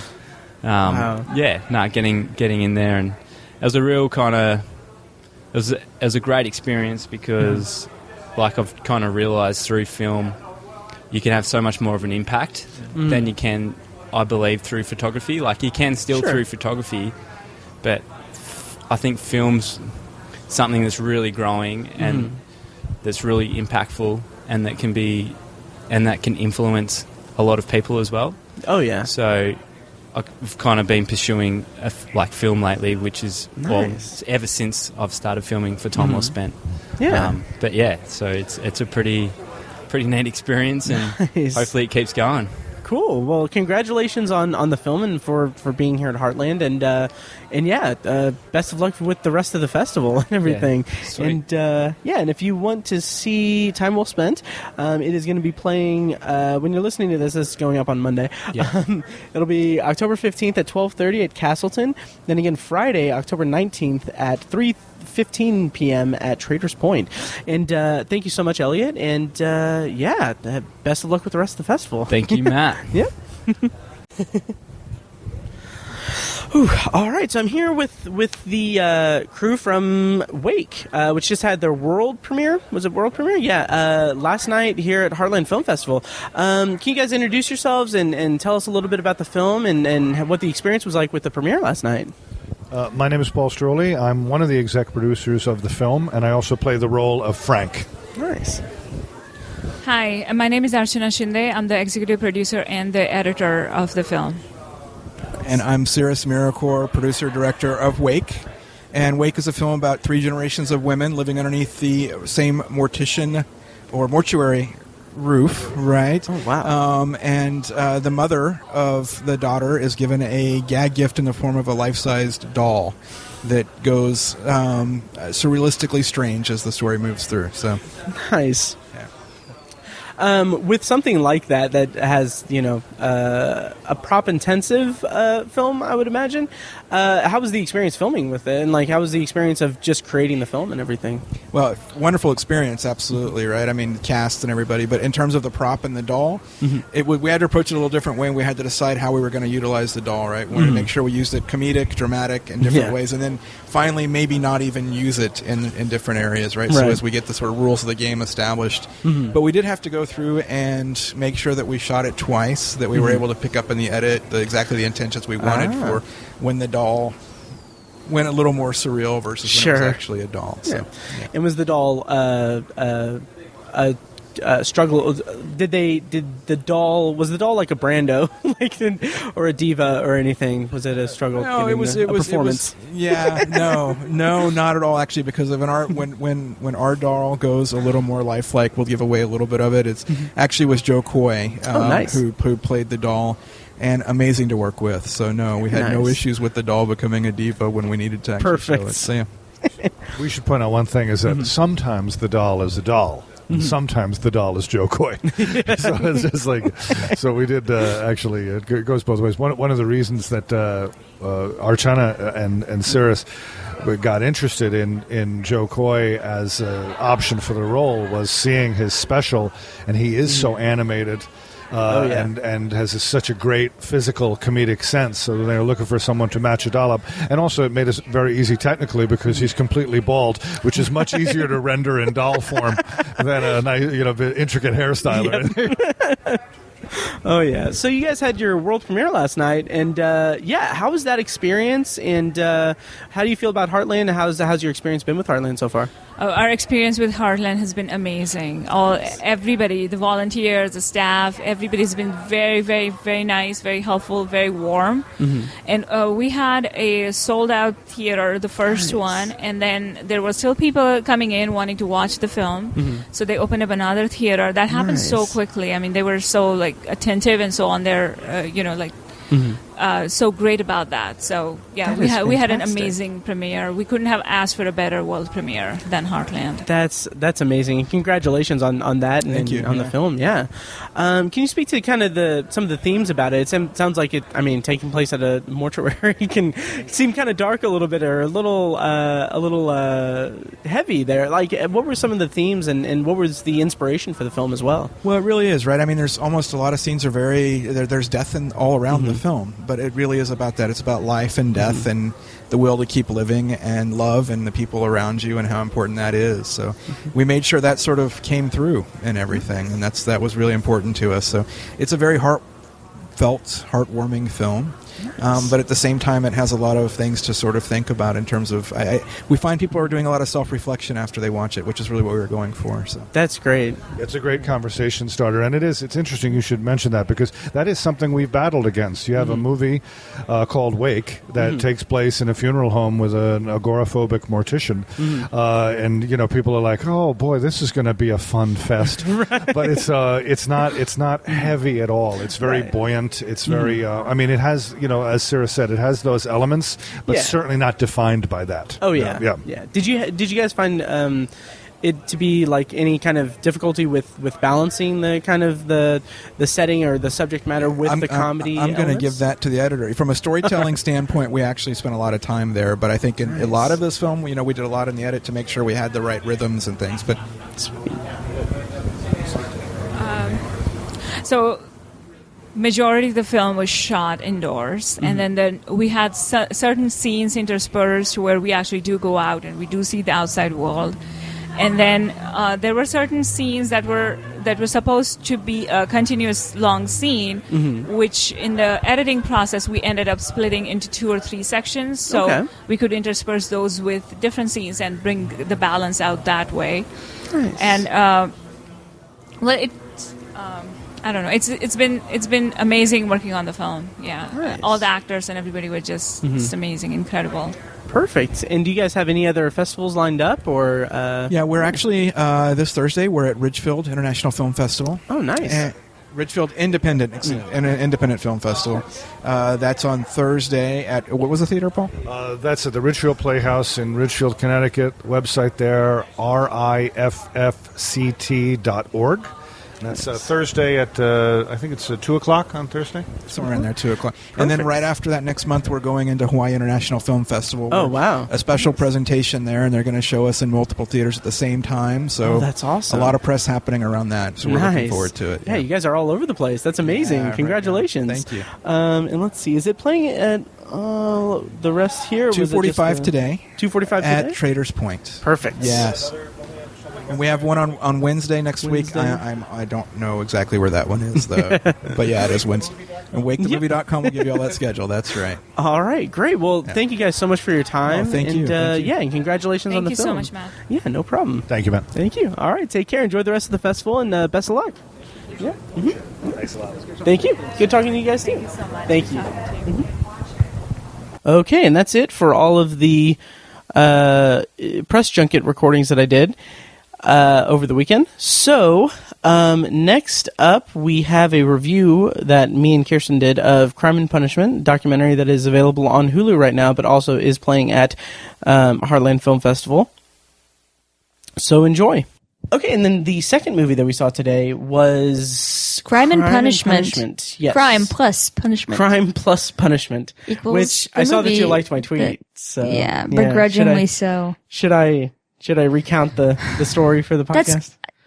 Sure. Okay. So, as some background on that, as we were walking in, I was like, "Oh, crime plus punishment," because it's a plus sign.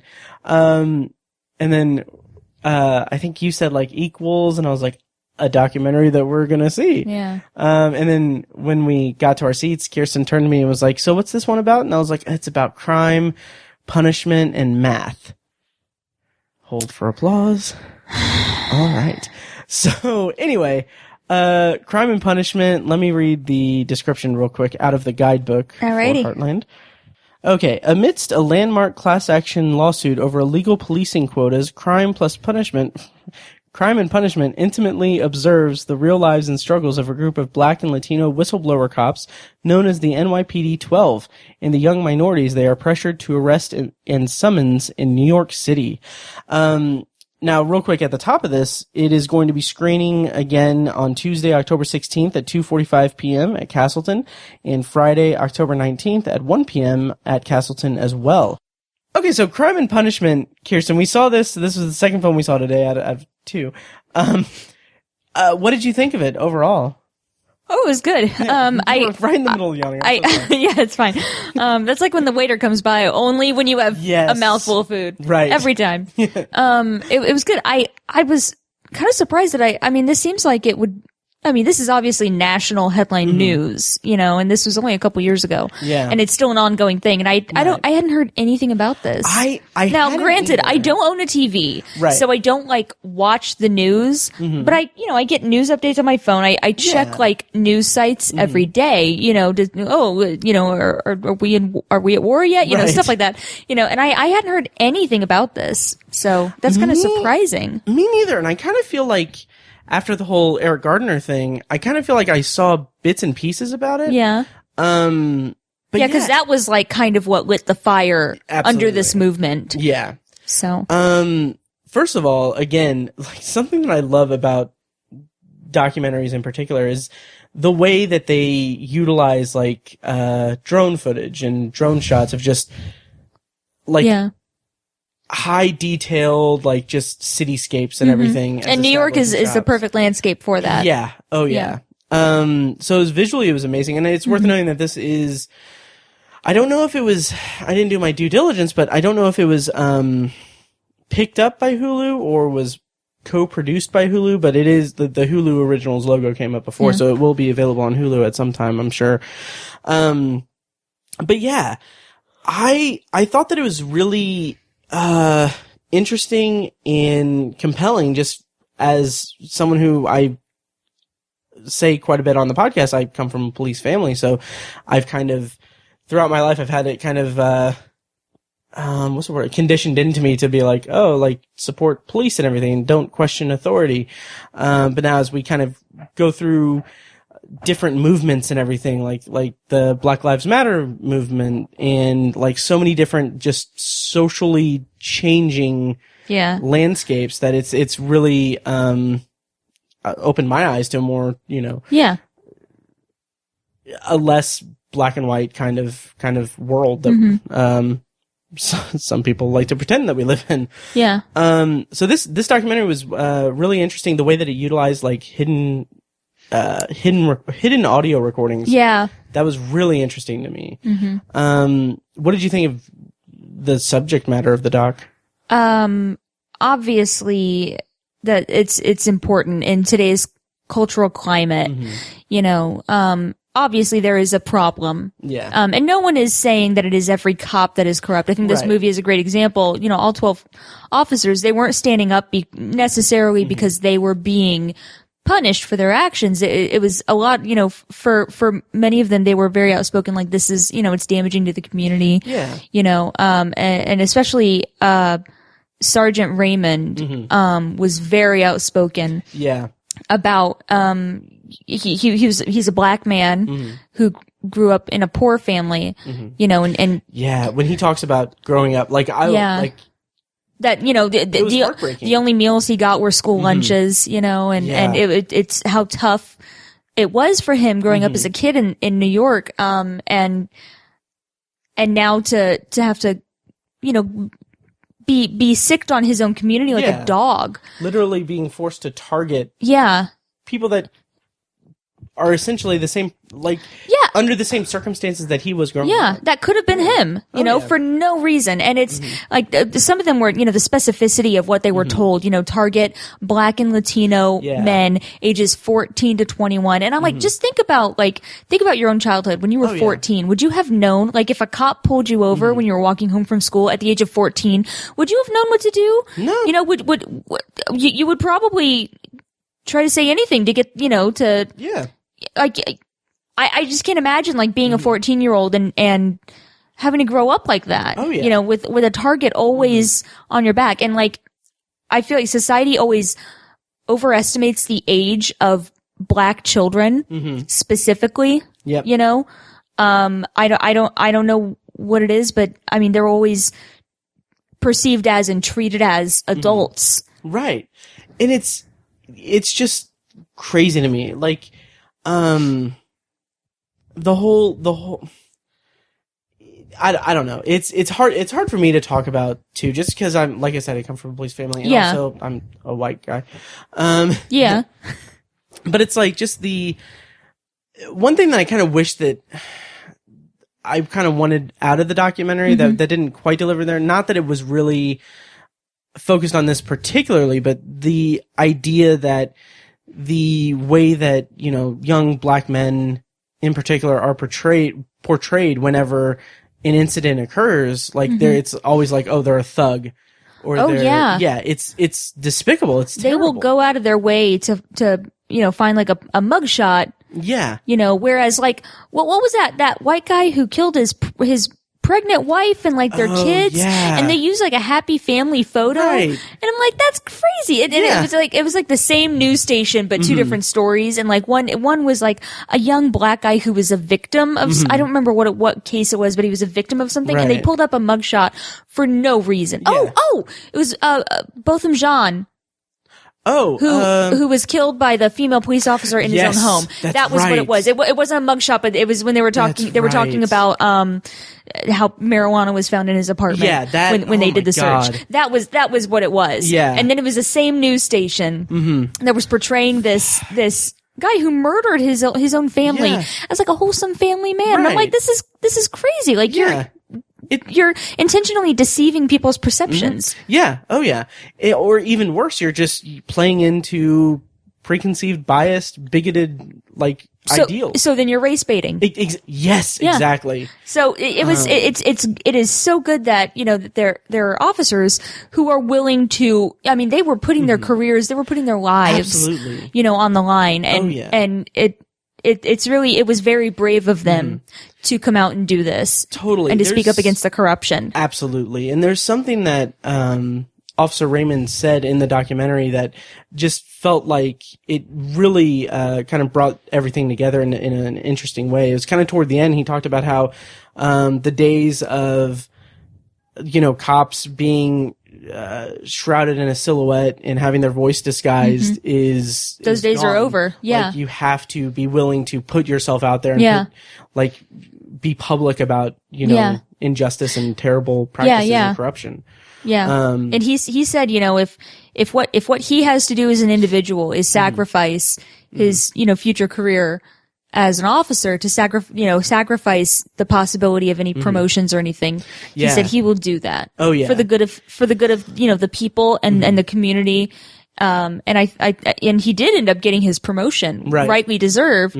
But it's the willingness, to give up on. I mean, he was a young guy, a lifetime career he, could have had that he potentially threw away. There's a part in the documentary where he is given a performance review and he goes through it, and he what was shocking to me, because a big part of the documentary is how these officers are retaliated against from the department for blowing the whistle or for stirring. They're assigned to poor posts or they get bad hours. They get poor reviews. Yeah.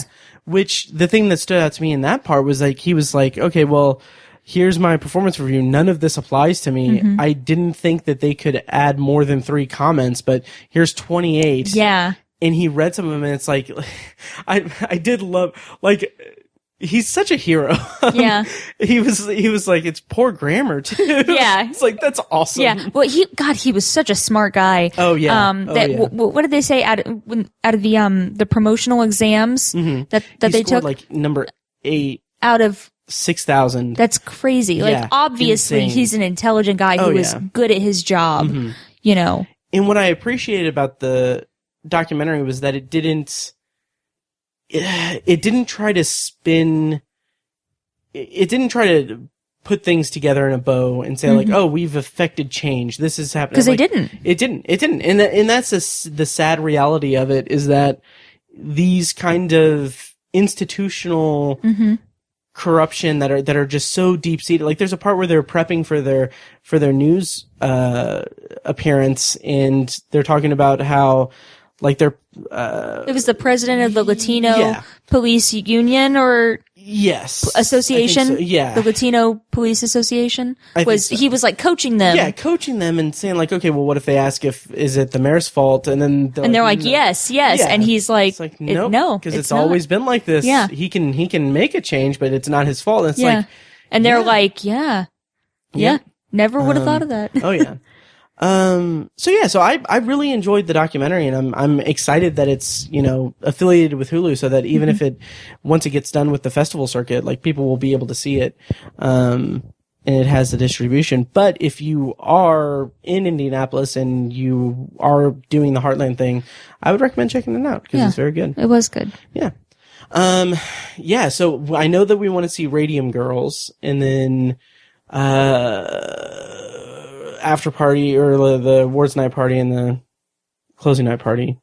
Hopefully we can get tickets to it. Those sound like good movies. Yeah. Oh yeah. Yeah. But yeah, and there's a bunch of other movies that are at Heartland this year that I want to see, but I don't even think I'm going to have enough time, and I don't even have a show opening in 2 weeks. You have no excuse. I have no excuse. But there was one movie called 1985 that looks really good. It's in black and white. It's about a guy in 1985 who is homosexual, and he comes out to his family. I believe he comes out to his family, and it's just about his year, and it looks incredible. So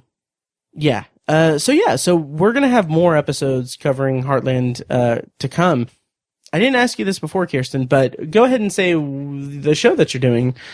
Oh, yeah. I'm doing a show called Yellow Heat, or Vincent van Gogh and Arles. And it is the story of Vincent van Gogh when he was living as a poor, starving artist in Arles, France. And it features real historical characters that he interacted with and that he painted. And it's a beautiful play. It's part of the Dionysia Short Play Festival that, Chaos Company Theater, Emerging Artist, they do it every year, and playwrights from all around the world submit short cuttings of their own full-length plays, and then it's a whole festival. We do all the short cuttings, and then the audience votes on their favorite, and whichever show gets the most votes gets a full staged production the following year. So Yellow Heat was last year's winner. It's a beautiful script. It's very poetic. Nice. It's a really good show. It's going to be November 3rd at the Needhammer Building downtown at the Hamilton Theater. So nice. And that's at 7 p.m. Who could say? Yes. It's at nighttime time. It is at nighttime time. Yes. And I will be there. So 7 p.m. Yeah. I will be there. So yeah, and it's a whole day festival. So if you want to come, you can find ticket information at Brown Paper Tickets. And you can buy tickets to one of the Dionysia showings. You can buy tickets to Just Yellow Heat. You can buy tickets to the whole day, and they're going to be artist booths. So there's going to be crafts. It's going to be like a big fun festival kind of thing. Nice. So yeah, I'm very, very much looking forward to it. Can you tell us anything about your character? Are you his ear? No, I do get to hold the ear. Do you? I don't want to spoil anything. No, I'm playing the one character who isn't a historical character in the show. Okay. Rachel, who is a local prostitute. Oh. Who Vincent frequented. Okay. So nice. Yeah. So many jokes, but this is a professional podcast. Well, I'm very much looking forward to seeing the show. And, thank you. Yeah. It's going to be good. It's a beautiful script. It's a great cast, and the space, the Hamilton Theater in the Needhammer building is gorgeous. Yeah? It's beautiful. I've never been there, so I'm looking forward to that. It's a beautiful, beautiful space. Nice. Yeah. Nice. It's one of those, like John Mulaney said, a beautiful, deeply haunted building. Right. I walked through a cold patch and I wonder who that was. Yeah. Who that used to be. All right. Well. Yeah. No, really. I look around and I'm like, this is so much nicer than what we're about to do. Nice. Yeah. Oh God. Said Rachel the prostitute. That's me. All right. Well, thank you so much for Kyrsten for, returning. Yeah. Thanks for having me on. Yeah. And for, doing all the Heartland stuff. Ooh, yeah. Yeah. All right. Once again, you can find Kyrsten on Twitter at burger_lurker. That's me. And you can find me at obsessive_viewer. That's confusing for people. At obsessive viewer. Don't come up with another my first name, my last name scenario here. Obsessive God. _viewer doesn't exist. What? That's too many characters. Someone call Matt. Right. Oh God. All right. So yeah, thank you guys so much for listening. Thanks for bearing. Yes. Bearing with it and seeing it through. Like these press recordings are like pristine. Like this is the most professional I've ever been as a podcaster. And then we have then there's this. Turned that all to hell. But yeah, so anyway, thank you guys for listening. If I haven't played all the recordings, here's the rest. And I'm back. If I'm back, I don't know. Also, real quick, thank you everyone that came to Sharktober in Irvington. The episode is going to be posted probably after the Heartland episode. So, if I don't post it in the next 2 weeks or so, something horrible has happened. Excellent. Yeah. I was thinking about posting it just on Halloween, just kind of to that'd fit be cool. there. Yeah. And if you listen carefully, you can hear me win a prize. Yes. And then Matt question. I did. Whether I was lying about having the winning ticket or not. I did not. I have said that I have a high opinion of you. You're one of my closest friends. Mm-hmm. You're very talented and everything, but yes, I know. I don't put it past you to lie to get an Eddie Kasprak Funko Pop. The scenario was perfect because I'd been saying all night that I wanted that Eddie Pop. That was all I wanted. Mm-hmm. And it was the last two pops and they were giving them both away. Yep. And I wanted it so bad. Mm-hmm. And I won. And he thought I would lie? I did. You think I have no integrity? I do. A little? A shred? God. All right. Well, thank you guys so much for listening, and I'm sorry, filmmakers. We're sorry. We're sorry. All right. We'll see you guys next time. Bye.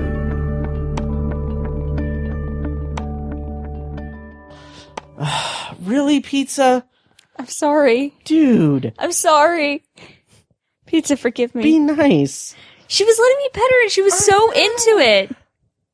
I was like, dream come true right now, Matt. Right? Dream come true. I'm sitting here thinking that. It's like my dream. God. Don't worry, because the second that you leave, I'm going to punch your little butt. I'm going to punch you in the little butt. If the ASPCA is listening, that's get not him. Making the final cut of this. Get him. Okay, so crime and punishment. If you're a filmmaker for this film. We apologize. I know. Don't worry. I'm seriously going to cut all this out. Put you in the butt. I'm in my head. Like, all right. It's so. Like, it's such a professional thing. And you're like, put you in the butt. When I do the press junkets, I'm so, like, professional and thorough and everything. And they're like, oh, I'm going to look this guy up and see what he's about. So and all it is just, put you in the butt. You're like, what the fuck is wrong with this guy? Okay. She is not about this life. She is not. All right, Okay, let me go into this.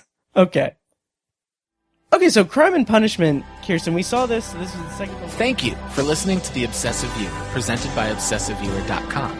You can find more of our episodes at ovpodcast.com, and you can subscribe to the show on iTunes, Google Play, Stitcher, or anywhere else podcasts are found. If you'd like to support the show, the best and easiest way is to leave us a rating and a review on iTunes. More ratings and reviews means it'll be easier for people to find the show in the highly competitive film and TV podcast genre. It also provides us with valuable feedback on the show. If you'd like to donate to the podcast, you can make a one-time PayPal donation at obsessiveviewer.com/donate or become a patron at patreon.com/obsessiveviewer for recurring donations with different reward tiers. Every donation goes toward paying the fees to keep the podcast running and is greatly appreciated.